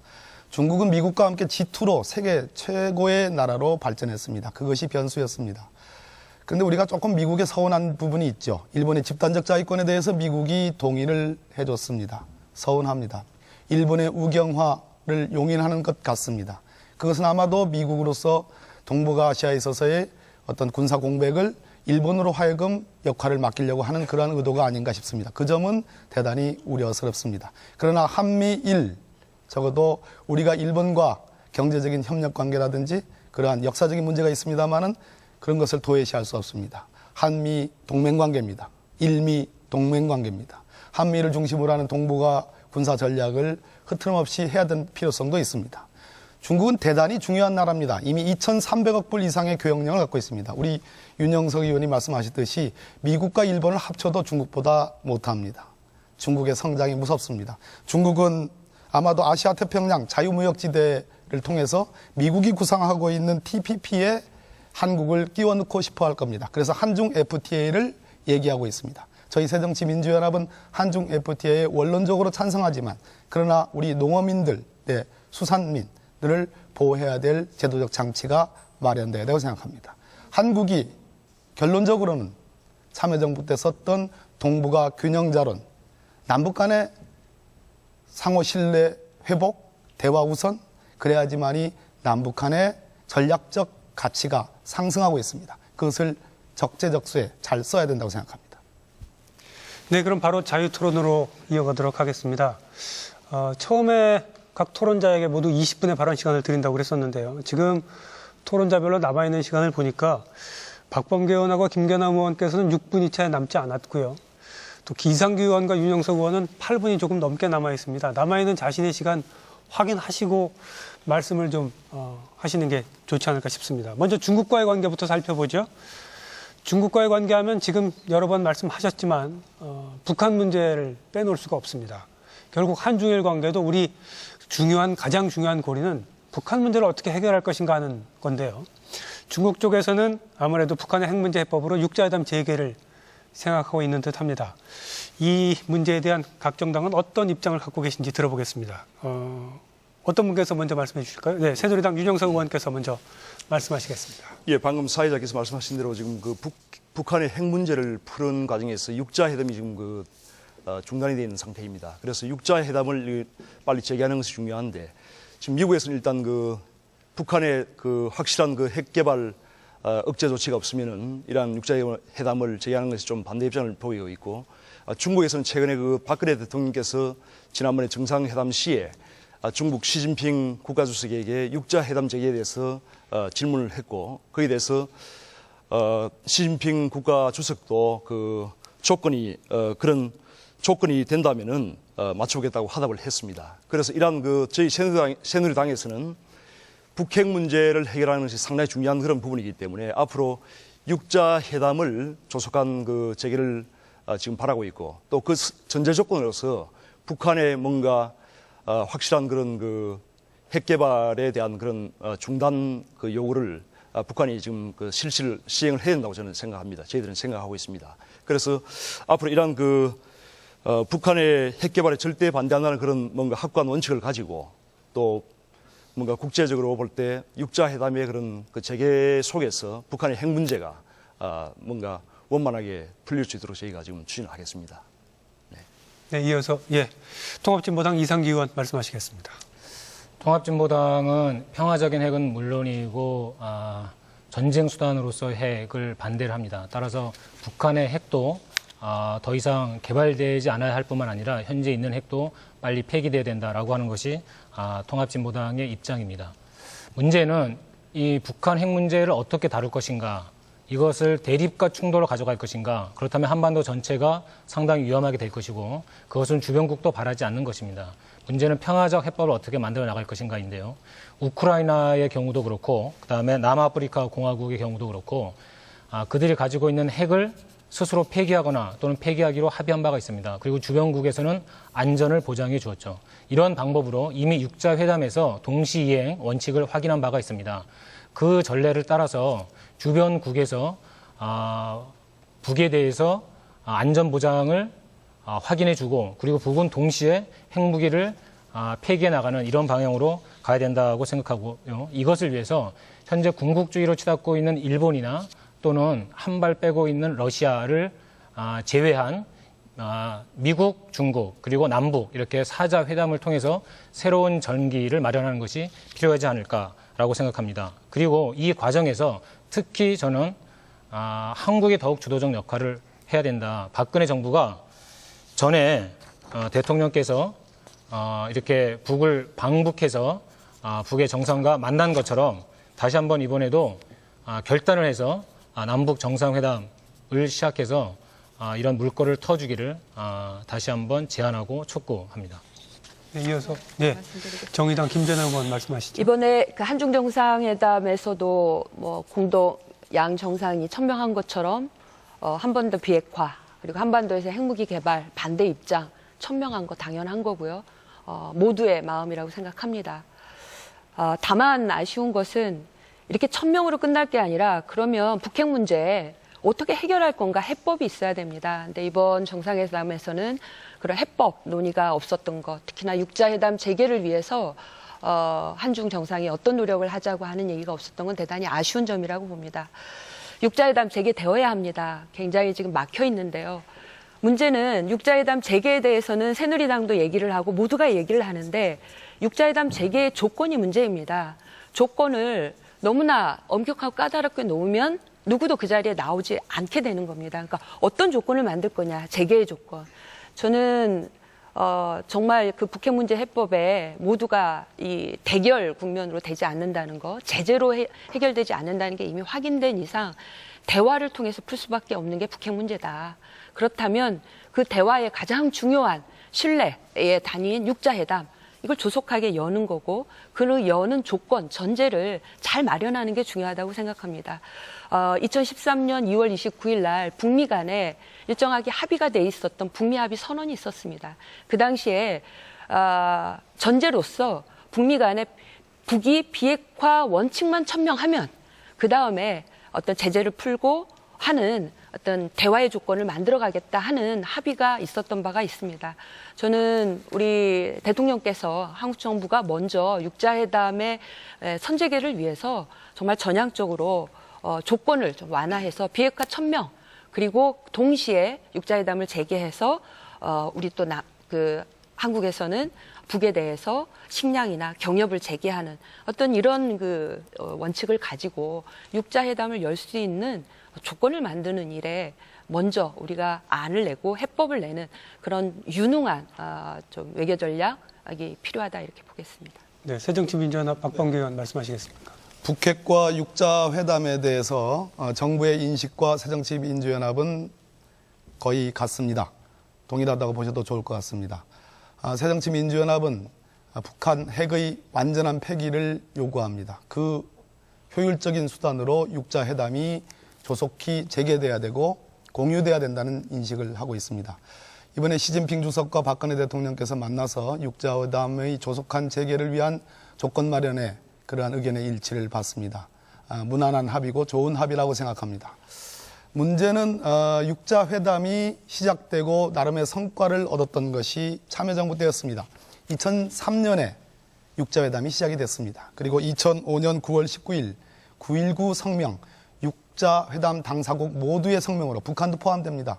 9.19 성명이 나왔습니다. 그 내용은 북한에게 폐기고 NPT와 그리고 IAEA, 즉 핵확산 금지 조약의 복귀, 그리고 국제원자력기구의 북한의 복귀입니다. 놀랄만한 성과입니다. 그것은 한국의 역할, 한국 정부의 역할을 중시한 속에서 나온 성과라고 생각합니다. 따라서 박근혜 정부, 한국도 우리 대한민국도 육자회담 속에서 적극적 역할을 모색할 때가 됐다. 동북아 균형자 역할을 할 때가 됐다는 측면을 말씀드립니다. 네, 이번에는 한일 관계에 대해서 얘기를 해보죠. 모두 다 아시는 것처럼 일본 아베 정권은 집단 자위권을 용인했을 뿐만 아니라 고노다마의 무력화도 시도하고 있습니다. 냉각된 한일 관계가 풀릴 기미가 없는데요. 한일 관계 해법 어떤 것이 있을 수 있을까요? 어떤 분이 먼저 말씀해 주시겠습니까? 네, 새누리당 윤영석 의원께서 먼저 말씀하시겠습니까? 예. 우선 지금 한일 관계가 상당히 경색 국면에 있어서 상당히 저희들 답답한 그런 심정이고 한일 관계를 빨리 복원해서 뭔가 어쨌든 간에 이웃나라입니다. 이웃나라이기 때문에 빨리 협력 관계를 구축해야겠다는 그런 생각을 합니다. 그런데 가장 문제는 지금 무심불립이라고 이 한일 관계의 신뢰가 좀 형성이 안 되어 있습니다. 그 신뢰가 무너진 이유는 모든 것이 일본의 책임이라고 저희들은 생각을 하고 있습니다. 첫 번째가 이 아베 정권 출범 이후에 야스쿠니 신사 참배라든지 또한 독도 영토 문제에 대해서도 계속적으로 일본이 왜곡된 그런 인식을 지금 국제사회에 퍼뜨리고 있습니다. 그 다음에 최근에 보다시피 위안부의 일본군의 강제성을 부인하는 그런 고노다마 수중 시도라든지 이러한 고노다마의 수중 시도는 고노 외상이 1993년에 이런 것을 만들었을 때 최근에 밝힌 바와 같이 한자도 뺄 것도 한자도 더할 것도 없다를 정도로 상당히 그 당시에 확실한 여러 가지 정원 속에서 만들어진 것입니다. 그래서 이러한 것을 수정하려는 시도는 굉장히 국제적으로 비판받아 마땅하고 또한 특히 최근에 일본 헌법 변경을 통해서 헌법 해석을 변경을 통해서 집단적 자위권을 허용한다는 것은 앞으로 일본이 군국주의 화해의 그런 길로 가겠다는 것이나 다름없습니다. 이러한 것을 우리가 자시할 수 없는 것이고 절대로 우리가 이러한 것을 일본의 이러한 여러 가지 역사 왜곡이나 또한 시대착오적인 이러한 행위들을 절대 자시할 수 없다고 봅니다. 그래서 이러한 부분을 저희가 새누리당에서도 일본 국회나 또 일본 정부의 항의를 함과 동시에 국제사회의 그 특히 고노다마 수준 관련해서는 인도네시아나 또 말레이시아 또 필리핀 등 위안부 피해국들과 함께 저희가 공조 체제를 구축을 해야 되고 또 집단적 자위권 문제에 있어서 그 미국의 그런 입장이 좀 그 모호한 측면이 있지만은 앞으로 이러한 부분도 저희가 좀 강력히 항의를 하면서 뭔가 이런 것이 한일 관계뿐만 아니고 앞으로 그 동북아시아의 그런 질서나 평화에 상당히 큰 위협이 될 수 있는 부분이기 때문에 그러한 확고한 의지를 가지고 저희가 풀어가도록 하겠습니다. 앞으로 내년이 지금 2015년인데 2015년이 한일 수교 50주년이 되는 해입니다. 이 50주년이 되는 해에 뭔가 한일 관계 새로운 돌파구를 찾아서 뭔가 한일 관계의 어떤 경제 국면을 풀고 앞으로 이 동북아의 그런 평화와 공동 분쟁을 위해서 뭔가 한국과 일본이 같이 기여할 수 있는 그런 방향으로 저희가 모색을 해야 되고 이러한 부분을 정부와 함께 저희가 추진을 하도록 하겠습니다. 네, 통합진보당 이상규 의원께서 시간이 좀 많이 남으셨는데 좀 말씀하시겠습니까? 예, 지금 새누리당 유영석 의원께서 미국의 입장이 좀 모호하다고 했는데 사실은 모호한 게 아니라 일본의 집단적 자위권에 관련해서는 아주 명확하죠. 그것에 대해서 환영하는 이런 그 의견을 발표한 바가 있고요. 사실은 1952년에 미국의 NSC 125번 문서에 다음과 같은 이야기가 나옵니다. 일본이 신속하게 자위 조치를 추진시켜 미국이 짊어지고 있는 방위 안전에 대한 책임을 경감시키자 미국은 일본이 재래식 무기로 재무장하는 것을 장려하고 지원해야 된다.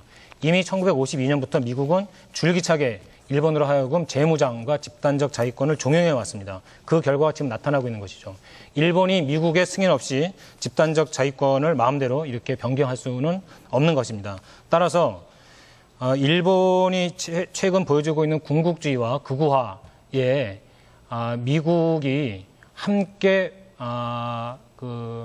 부안해동 또는 같이 나가는 것에 대해서 우리 정부는 강력하게 경고 메시지를 보내야 된다고 봅니다. 미국이 한반도에서 또는 동북아에서 긴장을 고조시키는 이런 행동을 하게 그냥 놔둬서는 안 된다고 봅니다. 그 한일 관계가 경색이라고 했는데 저는 한일 관계가 경색돼 있다고 보지 않습니다. 일본이 스스로 지금 극우화의 길로 나가고 있는 것뿐이죠. 이것을 해결하기 위해서 김관진 전 국방장관 같은 경우는 이런 그 망발을 하셨는데 집단적 자위권은 일본이 알아서 할 문제다. 그렇다면 우리가 왜 외교를 하겠습니까? 왜 우리가 이웃나라라고 하는 이런 말을 하겠습니까? 분명히 일본에 대해서 대한민국 정부는 할 말을 해야 됩니다. 그러기 위해서라도 일본 내의 평화헌법 구조를 지키려고 하는 여러 시민단체와 시민들 세력이 있습니다. 그리고 정치권에도 그렇게 평화를 지키려고 하는 이러한 분들이 많이 있습니다. 이분들과 적극적인 외교를 추진해 나가는 것이 필요하다라고 생각을 하고요. 일본의 지금 막 나가는 이러한 문제를 해결하기 위해서는 미국과 그리고 중국과 대한민국이 중심이 돼서 양 강국을 전부 다 관리해 나가는 이런 정책으로 그렇게 주동적이고 그리고 적극적인 이런 자세로 전환을 무엇보다 하여튼 촉구합니다. 네, 이어서 새정치민주연합 박범계 의원 말씀하시겠습니까? 시간이 많이 남아있지 않으시니까요. 짧게 말씀하시면 좋겠습니다. 오늘 아베 수상이 호주를 방문한다고 합니다. 군사적 목적의 방문입니다. 일본 자위대가 호주에서 일정한 역할을 할 수 있다라는 참으로 있을 수 없고 개탄스러운 일들이 벌어지고 있습니다. 집단 자위권의 문제, 그것은 일본이 개별적 자위권을 행사하는 게 아니고 일본의 동맹국이 적의 침략을 받을 때 일본 군대가 개입할 수 있는 근거입니다. 한국 내에 주한미군이 많이 있습니다. 전술무기, 전략무기들도 많이 있습니다.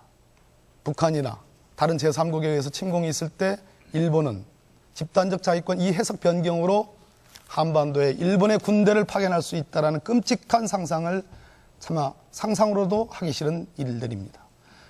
그런데 참으로 딜레마입니다. 정부가 어렵다고 생각합니다. 이해하고 있습니다. 한미일의 오래된 전략적 관계를 버릴 수도 없는 노릇입니다. 중국은 부상하고 있습니다. 일본이 참꾀가 많지요. 한중 정상회담을 하는 그날 북한의 납북자 문제로 북한에 대한 제재 조치의 상당 부분을 해제했습니다. 얄밉죠. 그러나 그렇다고 해서 강론은 엄정하게 대처해야 돼. 총론은 지속적인 유지를 해야 됩니다. 한일 양국 간의 상시적인 대화 채널은 열어놔야 됩니다. 그리고 이명박 대통령처럼 무슨 일이 있다고 그래서 일본이 독도 문제를 국제사법재판소로 가져간다고 해서 국민한테 보여주기 쇼처럼 독도를 방문하는 이러한 우매한 행위를 해서는 안 됩니다. 묵직하되 중심을 지키고 일본의 양심 세력에 호소하는 그러한 일이 필요하다고 생각합니다. 정의당 김전남 의원도 짧게 말씀하시는 게 말씀드립니다. 좋겠습니다. 말씀하시죠. 일본 정부 고노다마 수정 그리고 집단자 이권 이렇게 발동하려고 하는 그야말로 전쟁할 수 없는 나라가 전쟁할 수 있는 나라로 일본의 자유대가 한반도까지 올 수 있다는 이 끔찍한 상황, 강력한 경고 메시지 그리고 보내는 거 당연하다고 생각합니다. 그러나 강력한 경고와 이 경색으로만 해결될 수 없다고 생각합니다. 결과적으로 외교는 평화적으로 풀어야 되고 동북아는 상호 공존할 수 있는 체계로 가야 되지 않겠습니까? 중일 간의 이 갈등 점점 심각해질 겁니다. 중국이 생각구 열도를 넘어서 태평양까지 계속 확장하고 여기에 일본 마찬가지로 군사적으로 굉장히 긴장하는 대단히 위험천만한 위협적인 그런 상황들이 될 텐데 여기에 한일 관계까지 긴장이 되었을 때 동북아는 정말 한 치 앞을 내다볼 수 없을 것 같습니다. 이럴 때 저는 그야말로 평화, 애호의 뜻을 갖고 있는 다양한 채널들이 작동돼야 한다고 생각합니다. 국회는 물론이거니와 민간 외교 채널도 작동이 돼서 한국 정부로 하여금 외교 채널을 닫지 않고 열어놓을 수 있도록 하는 평화 아젠다뿐만 아니라 동북아 한일 간에는 또 풀어야 할 과제가 많습니다. 제가 관심 갖고 있는 탈핵 의제, 환경 의제까지 이런 여러 그 다양한 채널을 통해서 일본과 풀 수 있는 그런 의제와 채널 이게 작동되었을 때 또 한국 정부로 하여금 박근혜 대통령으로 하여금 일정한 운신의 폭을 가지고 협상 카드를 가지고 한일 관계를 더 이상 경색시키지 않을 수 있도록 할 수 있는 가능성이 열린다고 보고 있습니다. 네, 지금 주변 국가의 외교정책 방향에 대한 토론 진행하고 있는데요. 외교정책 방향 토론 마치기 전에 한 가지만 더 다뤄보고 이번 주제 토론 마치겠습니다. 처음에 제가 도입부에서 말씀드린 것처럼 우리 외교정책에 대한 평가가 필요할 것 같은데요. 우리 정부가 무엇을 잘했고 무엇을 잘못해왔는지 간단하게 평가를 해봤으면 좋겠습니다. 먼저 어느 분께서 해주시겠습니까? 제가 간단하게 먼저. 예, 박범계 새정치민주연합 박범계 의원께서 먼저 평가를 해주시겠습니다. 지금 박근혜 정부의 외교 정책은 총론 이해합니다. 그러나 강론에서는 점수를 후하게 드릴 수 없습니다.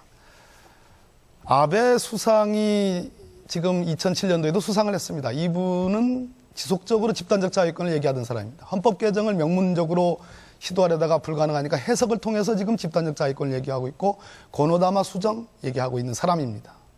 아베노믹스가 실패하니까 결국은 인기를 어느 정도 그래도 유지하려고 하는 일종의 우경화 전략이라고 저는 봅니다. 그런데 박근혜 정부에서 아베 정부에 대한 경고를 한국에 와 있는 일본 대사를 18번 초치한 것 외에는 다른 외교적인 수단을 쓴 적이 없습니다. 최소한 한 번쯤은 일본에 가 있는 한국 대사를 송환하든지 더 강력한 조치를 취했어야 됩니다. 총론은 이해하고 어쩔 수 없다라고 치더라도 강론에 있어서는 좀 더 원칙적인 대응이 필요했다 이렇게 생각합니다.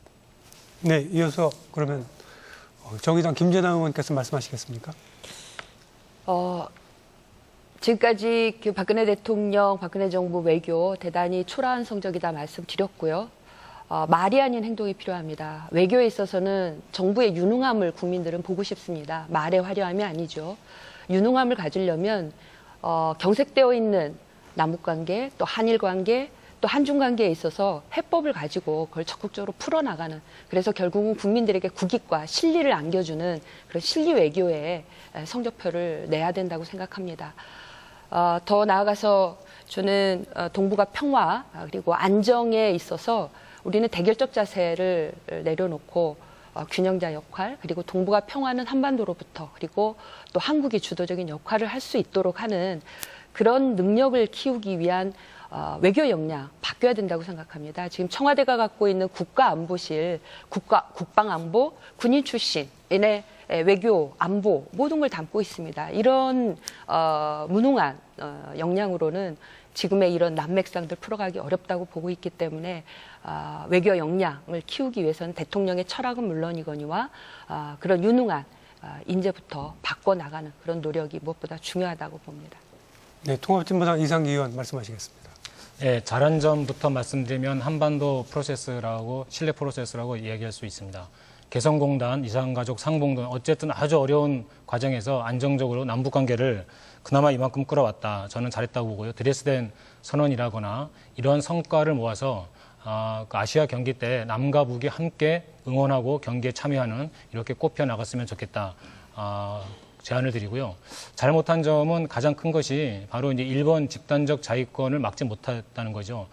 이것을 막아야 할 우리 입장에서 막기는커녕 오히려 실탄을 지급받음으로써 물꼬를 터준 이런 말도 안 되는 일. 그리고 더 나아가서는 친일 발언을 한 그런 사람을 총리 후보로 내정을 해서 일본으로부터 조롱을 받는 이런 국가 체면을 완전히 이렇게 깎인 일. 이런 것 등은 박근혜 정부가 크게 반성하고 고쳐야 될 점이라고 봅니다. 네, 이어서 새누리당 유정석 의원 말씀하시죠. 예, 지금 그 일본의 그런 여러 가지 지금 시대착오적인 행위들로 인해서 상당히 지금 걱정을 하고 있는데요. 이러한 부분은 이제 결국은 국제사회의 어떤 공조가 상당히 중요하다고 생각을 합니다. 그래서 우선 미국에서 볼 때 미국 국내의 여러 가지 지식인들이라든지 또한 이론주도층을 통해서 일본의 이러한 그 집단적 자위권 허용이라든지 또한 고노다마 수정 등 이러한 시도들에 대해서 상당히 좀 여론을 환기함으로써 미국 정치인들의 그런 그 시각을 좀 바꿀 필요가 있고 또한 그 중국과는 그 일본의 이런 집단적 자유권이나 고노다마 수정 시도에 대해서 상당히 같은 공동의 그런 이해관계를 가지고 있는 것이 사실입니다. 그래서 최근에 시진핑 중국과 주석의 방안에서도 보다시피 이러한 부분에 있어서 같이 공동보좌를 취함으로써 일본이 집단적 자위권 허용이나 발동을 통해서 앞으로 이 지역 내에서 어떤 평화를 깨지 않도록 뭔가 중국과 철저한 그 공조를 통해서 우리가 압박을 해야 되고 또한 그 고노다마 수정 등 이러한 역사 왜곡에 대해서도 중국과 함께 그런 국제사회에서 함께 그 일본의 여러 가지 그런 이러한 시도들에 대해서 저희가 그 항의를 하고 또 압박을 하고 또 국제사회의 여러 가지 그 여론을 환기시켜야 된다고 봅니다.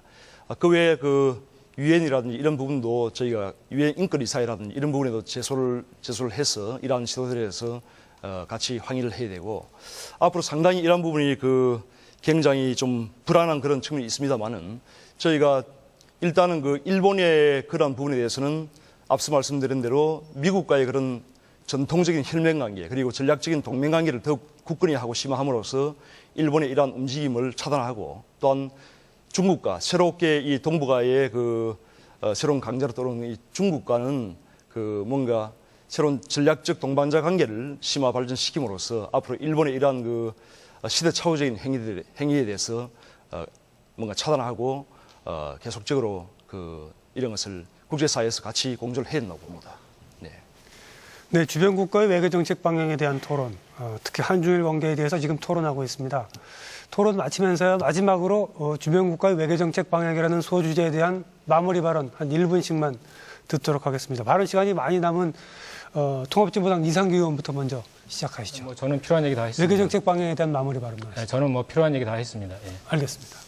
그러면 새누리당 유정석 의원 하시겠습니까? 예, 이 사실 그 앞서 모든 그 의원님께서 말씀을 하셨지만은 그 최근에 동북아시아 정세가 상당히 긴박하게 돌아가고 있습니다. 그 중국의 급성장과 또 일본의 그런 군국주의화 시도, 또 미국의 그런 아시아 중심으로의 회기, 그 다음에 중국과 일본의 센가쿠 열도를 둘러싼 그런 영토 분쟁, 또 한국과 일본의 그런 독도 분쟁 등 수많은 난제들이 지금 우리 앞에 그 사이에 있습니다. 이런 상황에서 뭔가 그 우리가 중심을 가지고 의연하게 대처하는 부분도 상당히 중요하다고 생각합니다. 그래서 앞으로 그 미국과 그런 전략적 동맹 관계를 우리가 다 확실하게 그 다져야 된다고 보고 또 중국과 앞서 말씀드린 대로 중국과의 그런 전략적 그 관계를 계속 심화 발전시켜야 된다고 생각합니다.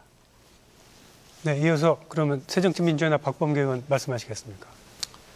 이제 외교와 이제 북한 문제인데요. 우리가 가장 그 외교적인 또는 북한과에 관련해서 가장 위기가 고조됐을 때가 한번 생각을 해보십시오. 이명박 정부 때 천안함 피격이 있었고 그리고 연평도 포격이 있었습니다. 그리고 이명박 정부와 박근혜 정부로 넘겨가는 그 상황에서 위기도 있었습니다. 북한의 핵개발, 그 핵실험이 있었습니다. 저는 그렇게 생각합니다. 제가 오늘 강조드리는 것은 한국 정부, 한국의 역할론입니다. 육자회담에서 한국의 역할, 동북아 균형자 역할을 할 수 있습니다. 전략적 가치가 한국이 그만큼 높아졌습니다. 그런데 전제 조건이 있습니다. 외국에 남북 문제를 맡겨놓을 것이 아니라 우리가 남북한의 신뢰 회복과 대화가 필요하다는 겁니다. 적어도 이명박 정부의 비핵 개방 3천보다는 박근혜 정부의 한반도 신뢰 프로세스는 진전된 것입니다. 더더군다나 드레스덴 선언까지 썼습니다. 그런 점을 우리 정부가 잘 헤아려 줬으면 좋겠습니다. 네, 그러면 정의당 김재남 의원 말씀하시겠습니다. 시간을 아껴야 되겠습니다. 마지막으로 그러면 김재남 의원도 다음 기회에 또 얘기하시는 걸로 하고요. 이 정도에서 그러면 주변국가 외교정책 방향에 대한 토론 마치도록 하겠습니다. 지금부터는 그동안 오래 움직이지도 못하고 기다리셨는데요. 토론을 현장에서 지켜보신 청중과 토론자 간에 대화하는 시간을 좀 갖도록 하겠습니다. 오늘 토론회를 지켜보신 소감도 좋고요. 또 당부의 말씀도 좋습니다. 질문하실 게 있으시면 질문도 좋습니다. 발언하실 분은 손을 들어주시기 바랍니다. 네, 자기소개 간단히 해주시고요. 발언해 주시기 바랍니다. 저는 대학원생 권소리라고 합니다. 오늘 토론 잘 봤는데요. 몇 가지 당부의 말씀 좀 드리고 싶습니다. 세월호 참사와 후속 대책에 대해서 늦었지만 정치권에서 굉장히 많은 관심을 보이는 것에 대해 국민의 한 사람으로서의 굉장히 좀 다행이라고 생각을 하고 있습니다. 그나마 다행이라고 생각을 하고 있는데요. 다만 이 미약한 관심도 이 보궐선거가 끝나고 나면 공허한 정치적 수사로 끝나지 않을까 하는 걱정이 좀 있습니다. 이 부분에 대해서 이 많은 정치인들이 정치꾼으로서가 아니라 헌법상 어느 정도 의무가 있고 책임이 있는 정치인, 국회의원으로서의 모습을 좀 보여주시길 국민의 한 사람으로서 간곡히 부탁드립니다. 네, 청중들의 질문을 더 듣고요. 토론자의 답변은 나중에 몰아서 하도록 하겠습니다. 또 발언하실 분 있으면 손을 들어 주시기 바랍니다. 예, 자기소개 간단히 해주시고요. 발언해 주시기 바랍니다. 예, 대학생 황동진입니다. 저는 오늘 네 분의 말씀 잘 들었습니다. 저는 오늘 한 가지 질문을 좀 드리고 싶은데요. 이제 지금 우리나라 전반적으로 있는 어떤 정치 불신, 특히 저희 젊은 세대들의 만연해 있는 그런 것에 대해서 원인을 한번 생각을 해봤습니다.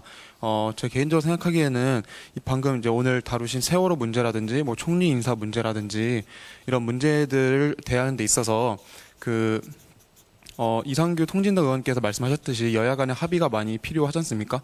그런데 아마 이제 야당에서 이제 조금 여당에 대해 불만을 가지시는 것은 어떤 여당의 좀 독단적인 모습들을 보이는 게 아닌가 때로는 또 여당에서는 때로는 야당에서 너무 이제 협조를 해주지 않는다 이를 추진하는 데 있어서 좀 기다려주고 믿는 자세들도 필요할 것 같은데 이런 것들이 있는 것 같습니다. 교과서에서도 물론 대화와 타협, 뭐 합의가 중요하다고 많이 가르쳐 주시지만 그것에 대해서는 어떤 충분한 만족이라든지 어떤 구체적인 방법들에 대해서는 잘 얘기가 되지 않는 것 같습니다. 이런 것에 대해서 얘기를 좀 듣고 싶습니다. 네, 또 질문 있으신 분 손들을 들어주시기 바랍니다. 네, 자기소개 하시고 말씀해 주시기 바랍니다. 직장인 박신혜입니다. 토론을 들으면서 좀 한 가지 우려가 됐던 게 이제 온 국민이 슬퍼한 국가적 재난 앞에서도 사실 이렇게 싸우시다가 결국 시간이 지나면 아무것도 아닌 일처럼 되어버릴까 봐 유야무야 되어버릴까 봐 좀 걱정이 됩니다. 그래서 처리해야 할 것부터 단계적으로 처리를 하시고 아까 사회자분께서도 말씀하셨듯이 김영란법 같은 경우는 3년 전부터 거론이 됐던 거잖아요. 근데 이제 재발 방지책을 위해서는 반드시 이제 처리가 되어야 할 부분이고 많은 국민들이 동감을 하는 부분인데 처리가 안 되고 계속해서 이제 싸우시다가 끝날까봐 좀 우려가 됩니다. 그리고 이제 소 잃고 외양간 고치는 것이 아니라 앞으로 이런 대형 참사가 일어나지 않도록 재발 방지책도 힘써 주셨으면 좋겠습니다. 네, 싸우다가 끝날까봐 걱정이 된다는 말씀을 하셨습니다. 또 말씀하실 게 있으신 분은 네, 말씀하십시오. 자기소개 하시고요. 네, 저는 대학생 권순민입니다. 저 오늘 토론 정말 잘 들었는데요.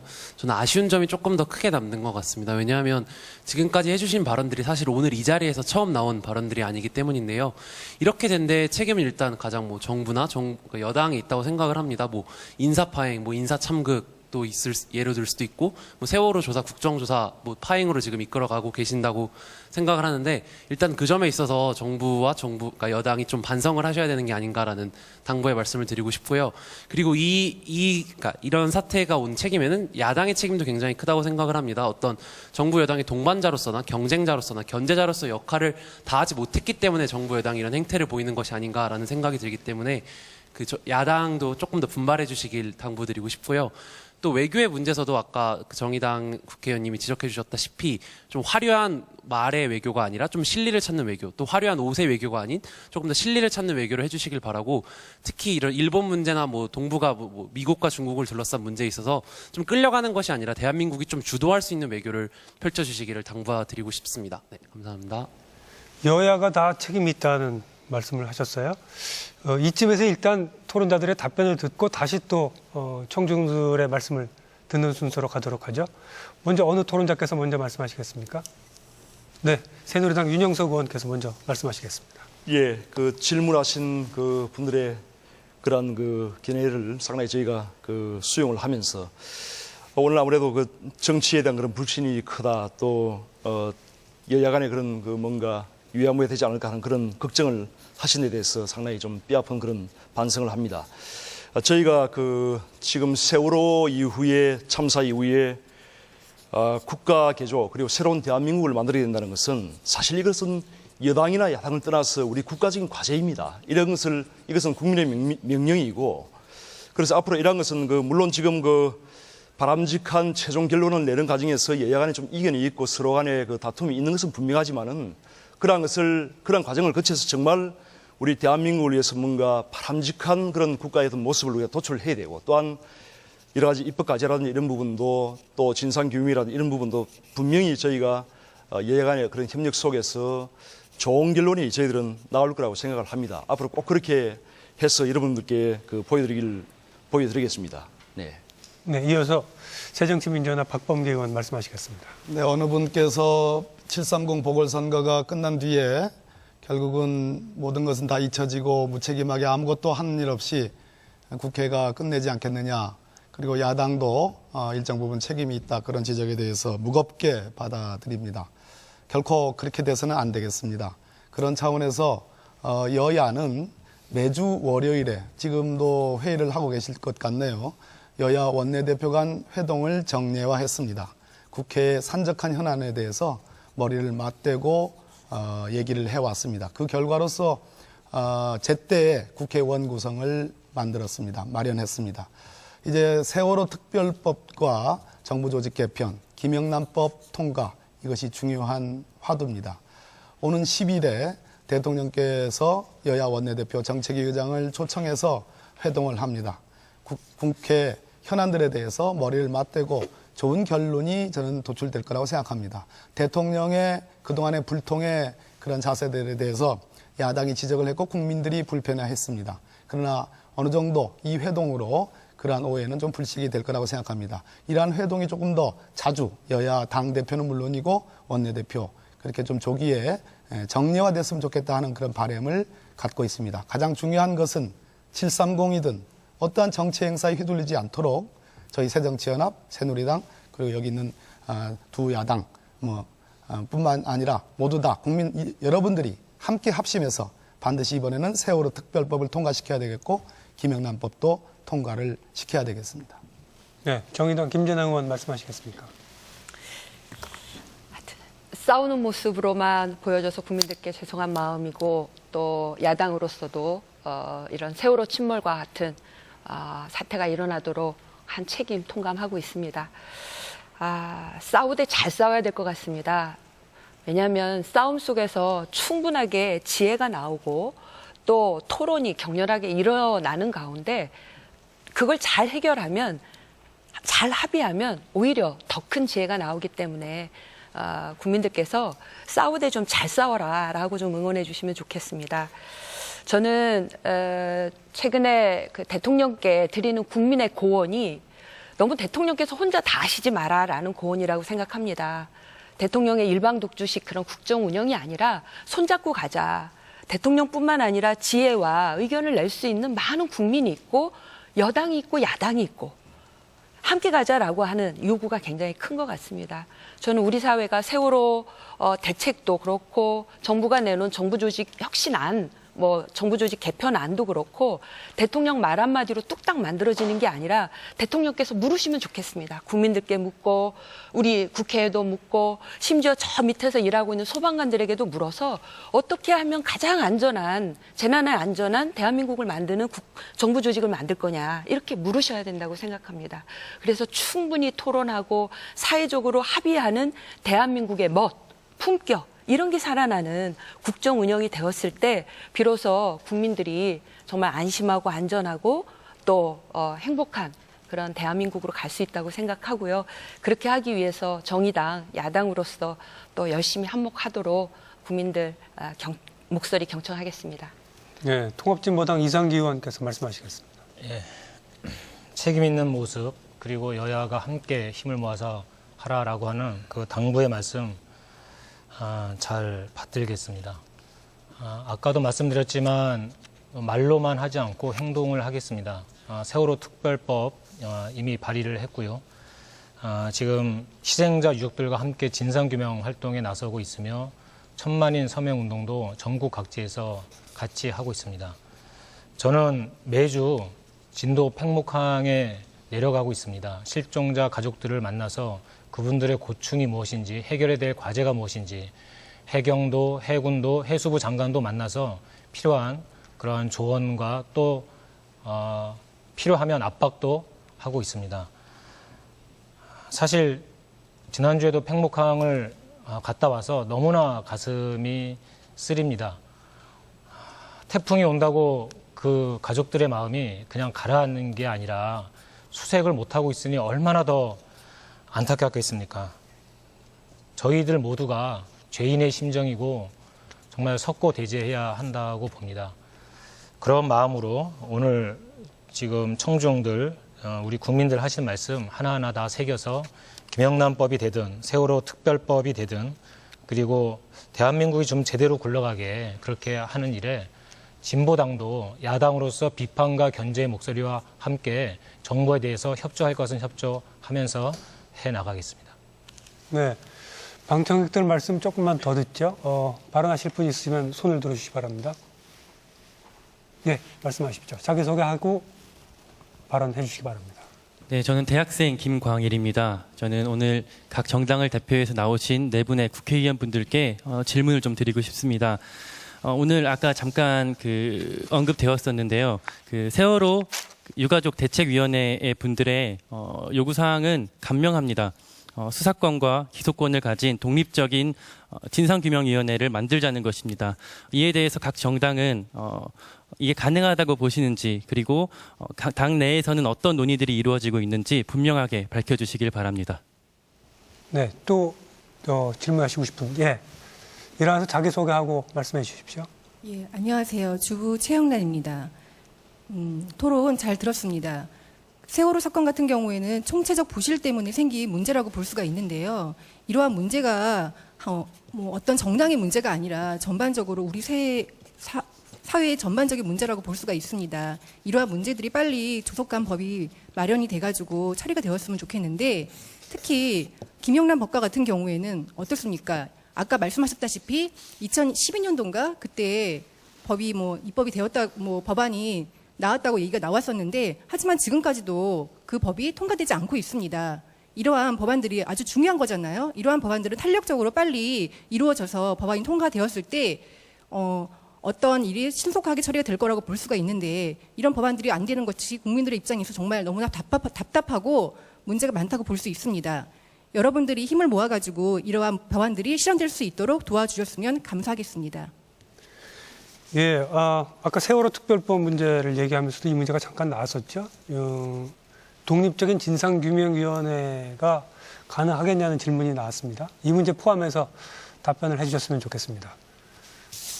먼저 새누리당 윤영석 의원께서 말씀하시겠습니까? 예, 말씀드리겠습니다. 세월호 특별법의 진상규명위원회가 이제 상당히 중요한 그런 기능을 하게 됩니다.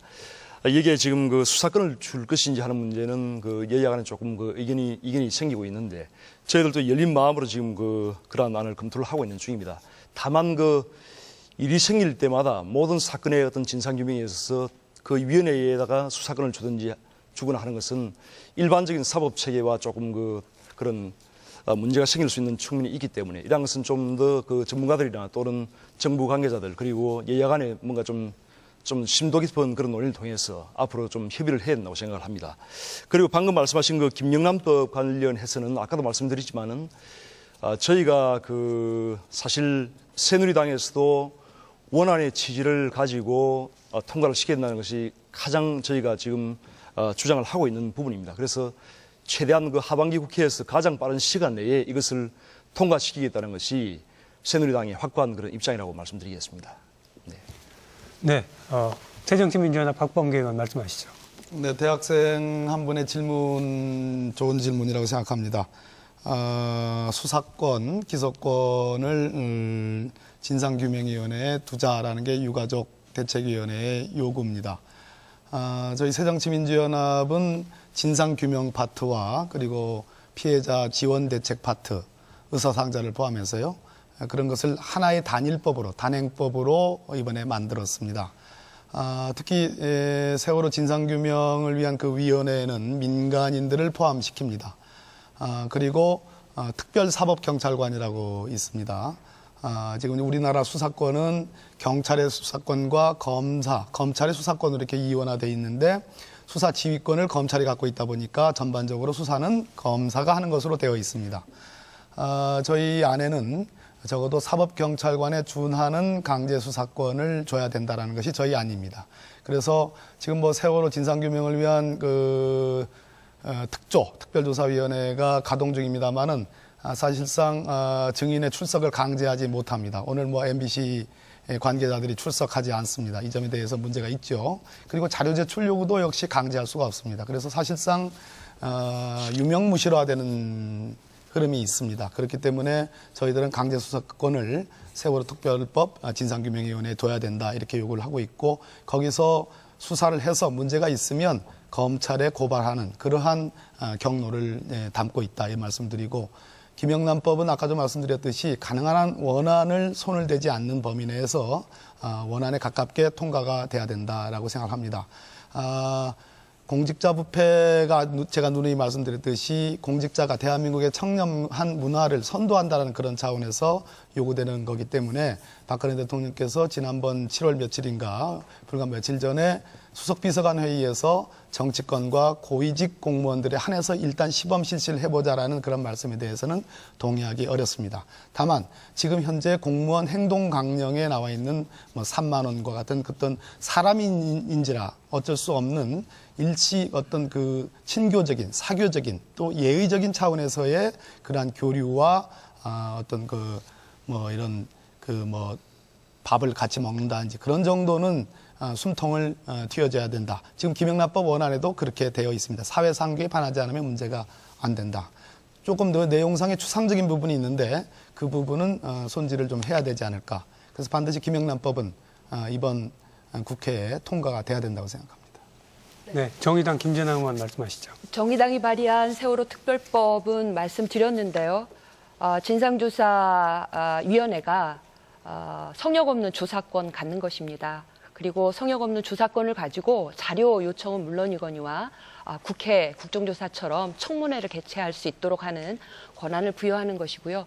또 위원회에 특별검사를 두어서 특별위원회가 요구하는 수사에 관해서는 특별검사로 하여금 특별수사를 할 수 있도록 수사권을 사실상 부여하는 이런 내용을 담고 있습니다.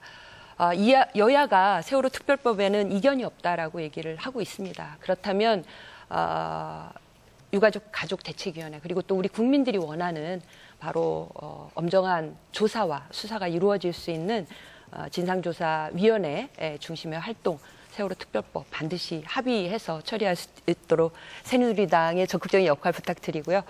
김영란법은 대가성이 입증되지 않더라도 반드시 공직자가 일정한 금액의 뇌물을 받거나 향응을 수수하면 엄중하게 법에 따라 처벌해야 마땅하다고 생각합니다. 저는 또 더 나아가서 우리 사회의 이 또 부패 비리에 근저에 있는 관료 마피아들의 그 비리를 뿌리 뽑기 위해서 공직자윤리법 개정을 하고 있습니다. 공직자들이 자신의 일정한 특권과 권한을 가지고 유관 기관에 들어가서 재취업해서 일정한 이권을 나눠 먹는 그런 또 뿌리 또한 뽑기 위해서 공직자윤리법, 김영란법 개정에 국민들 요구처럼 하루속히 이게 이루어질 수 있도록 최선을 다하겠다 말씀드리겠습니다. 네, 통합진보당 이상규 의원 순서입니다. 네, 말씀하신 것처럼 세월호 특별 법안에는 진상규명, 책임자 처벌, 피해 보상, 그리고 재발 방지 이렇게 4가지가 담겨야 합니다. 저희들은 가족들과 상의를 해서 이렇게 법안을 마련해서 당연히 독립적 지위를 갖는 진상조사위원회가 수사권을 갖고 여기에는 민간 전문가뿐만 아니라 검찰과 경찰 그리고 가족들까지도 전부 다 참여할 수 있도록 그렇게 했습니다. 기한도 1년을 기본으로 하되 연장할 수 있도록 그렇게 했고요. 이런 진상규명 활동과 함께 여기에 앞서서 사실 돼야 할 것은 제가 오늘 계속 강조하지만 11분의 실종자 전원 조기 수습을 하는 것입니다. 저희가 절대로 놓치지 말아야 할 것, 단 한 명의 국민도 저희는 그냥 잃어버릴 수가 없습니다. 반드시 찾아야 하고 대한민국이 살아있음을, 대한민국이 작동하고 있음을 이 과정에서 보여줘야 된다고 생각을 합니다. 대통령께 그리고 박근혜 정부가 전면적으로 이 부분에 대해서 나서주길 다시 한번 촉구하고요. 김영란법이라거나 아까 얘기하는 부패방지법 그리고 공직자윤리법 이런 것에 대한 제정 그리고 강화는 당연히 해야 될 것이라고 보고 어쨌든 야당도 힘을 모아서 함께 해 나가겠습니다. 네, 수고하셨습니다. 어느덧 주어진 토론 시간이 다 돼가고 있습니다. 이제 마지막으로요. 지금까지 토론을 하시면서 못다 하신 말씀 있으시면 마무리 발언 하실 수 있도록 시간을 드립니다. 매진말 시간 2분씩입니다. 통합진보당 이상규 의원부터 시작하겠습니다. 저는 아까 시간이 많이 남았으니까 좀 시간을 더 어떻게 주시는 건가요? 조금 더 말씀하십시오. 너무 많이 드릴 수는 없고요. 조금만 더 말씀해 주십시오. 수많은 말이 뭐가 필요가 있겠습니까? 저는 지금 필요한 것은 잊지 않는다고 하는 것, 그리고 이것을 실천으로, 행동으로 옮기는 것이라고 생각을 합니다. 저 태풍을 멈추고 싶습니다. 지금 당장 잠수사들이 사고 해역에 다시 잠수를 해서 우리 실종자들 찾는 일을 하게 하고 싶습니다. 그것이 가장 중요한 것이 아닌가라는 생각을 합니다. 이 앞에 여야도 필요 없고 정쟁도 필요가 없습니다. 다시 한번 실종자 가족들에게 그리고 희생자 가족들에게 죄송하다고 잘못하다는 말씀을 드리겠습니다. 정말 저희가 죽을 죄를 지었습니다. 저희 정치인들, 그다음에 정부 인사, 기업가들 이 모든 사람이 이렇게 잘못을 저질렀습니다. 이것을 바로 잡겠습니다. 국민과 함께 해 나가겠습니다. 내적으로는 세월호 참사의 슬픔이 지금 분노로 변해가고 있고 외적으로는 한반도를 둘러싼 외교전쟁이 치열하게 벌어지고 있습니다. 제대로 된 대한민국, 꿋꿋한 대한민국이 될 수 있도록 통합진보당, 정당해산, 내란 음모 이런 여러 가지 딱지가 붙어 있지만 여기에 굴하지 않고 당당하게 국민들 곁에서 함께 이 난제 풀어 나가겠습니다. 지켜봐 주십시오. 함께 해 주십시오. 감사합니다. 네, 수고하셨습니다. 이어서 새누리당 윤영석 의원 말씀하시죠. 예. 세월호의 그 참상을 어찌 우리가 잊어줄 수 있겠습니까? 세월호를 통해서 우리가 큰 교훈을 가슴에 새기고 다시 한번 대한민국이 도약할 수 있는 그런 계기를 만들어야 되겠습니다. 이 자리를 빌려서 다시 한번 참회의 그런 반성과 사죄의 말씀을 드리면서 저희 새누리당은 다시는 이러한 일이 반복되지 않도록 하는 근본적인 대책을 마련하도록 했습니다. 그래서 재난안전 시스템을 저희가 획기적으로 개선하기 위해서 야당과 함께 정부조직법을 협력해서 개정을 하고 또한 이권단체의 깊숙이 개입을 해서 본연의 감독과 규제 기능을 소홀히 하고 있는 그런 관피한 문제, 또한 전문성과 윤리성을 겸비한 다양한 그런 인재들이 공직사회에 들어와서 우리 국가를 위해서 기여할 수 있도록 하는 그런 공직 인사 시스템을 획기적으로 정비하는 부분 등 이런 세월호의 이런 교훈을 통해서 우리가 얻을 수 있는 그런 부분을 통해서 국가 개조를 위해서 힘차게 앞으로 나가겠습니다. 그리고 주변국가의 그런 외교 정책 방향에 대한 새누리당의 일관된 입장은 앞서 말씀드린 대로 튼튼한 그런 국력과 안보력을 키워야 됩니다. 이러한 그 국력을 바탕으로 해서 북한의 핵 문제가 우리 지금 동북아시아 또 한반도의 미래 또 우리 민족의 미래에도 상당히 중요한 그런 굉장히 악영향을 주는 그런 부분이기 때문에 반드시 이런 부분을 해결해야겠다는 그런 의지를 가지고 있고 또한 북한의 여러 가지 도발에 대해서도 강력하게 우리가 대응을 하면서 주변국들과 함께 우리 대한민국의 국익을 지켜나가고 또한 일본의 그런 역사 인식 왜곡이라든지 시대착오적인 행위에 대해서도 앞으로 국제적인 공조를 통해서 함께 우리가 대응을 해야 된다고 생각을 합니다. 오늘 수고하신 의원님들 감사드리고 또 함께 하신 그 청중들 그리고 모두 감사드리면서 끝까지 시청해 주신 국민 여러분께 감사의 말씀을 드립니다. 네, 이어서 새정치민주연합 박범계 의원 말씀하시죠. 네, 장시간 동안 잘 보셨는지 모르겠습니다. 대통령께서 4.16 세월호 참사가 있고 나서 5월 19일 대국민 담화를 하셨습니다. 눈물도 흘리셨습니다. 그때 제가 느낀 소감은 대통령의 눈물은 역시 국민들에게 많은 영향을 미치겠구나 하는 생각을 가져봤습니다. 그런데 다시 정호원 총리였습니다. 그 점은 대단히 유감스럽고 실망스러운 조치입니다. 직접 언급하셨던 한국선급과 해운조합, 전직 이사장 회장들이 구속됐습니다. 그러나 그 혐의는 세월호 침몰의 원인과 거의 무관합니다. 개인 비리의 문제입니다. 진도 VTS 2명의 직원이 구속됐습니다. 역시 관제 시스템을 제대로 하지 않았다. 그런 혐의가 아닙니다. 장부에 자기가 허위 내용을 적었다는 내용들입니다. 대통령이 지적하신 그 본질의 수사가 따라가지 못하고 있다는 겁니다. 그럼 무엇이냐? 세월호 참사의 원인과 책임이 다른 데 있을 수도 있다는 겁니다. 아니면 적당히 수사하는 것일까요? 검찰이 적당히 수사하는 것일까요? 유병헌은 어떻게 됐습니까? 군대도 동원했고 반상회도 했습니다. 못 잡고 있는 겁니까? 안 잡고 있는 겁니까? 모든 책임을 국민에게로 돌릴 수는 없습니다. 모든 책임을 공직자에게로 돌릴 수만도 없습니다. 우리 모두가 죄인입니다. 우리 모두가 책임지는 자세. 특히 대통령은 국민이 뽑은 직선제 대통령이기 때문에 무한 책임과 무한 권한을 갖고 있습니다. 그 점에 대해서 박근혜 대통령께서 먼저 나부터 솔선수범한다라는 그러한 의지로 국민과 소통하고 야당과 소통하는 그러한 대통령으로 변해주시기를 바람하지 않습니다. 감사합니다. 네, 이어서 정의당 김재나 의원 말씀하시죠.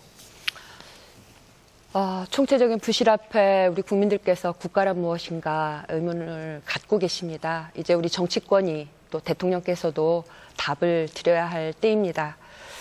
당장 답을 드리기에는 우리가 아직 해결해야 할 일이 많은 것 같습니다. 무엇보다도 세월호 침몰 참사 철저한 성역 없는 조사를 통해서 진상규명 이루어져야 되고 다시는 이런 일이 재발되지 않도록 하는 안전대책 또 안전사회로의 대전환 이걸 통해서 우리 국민들께 답을 드려갈 것입니다.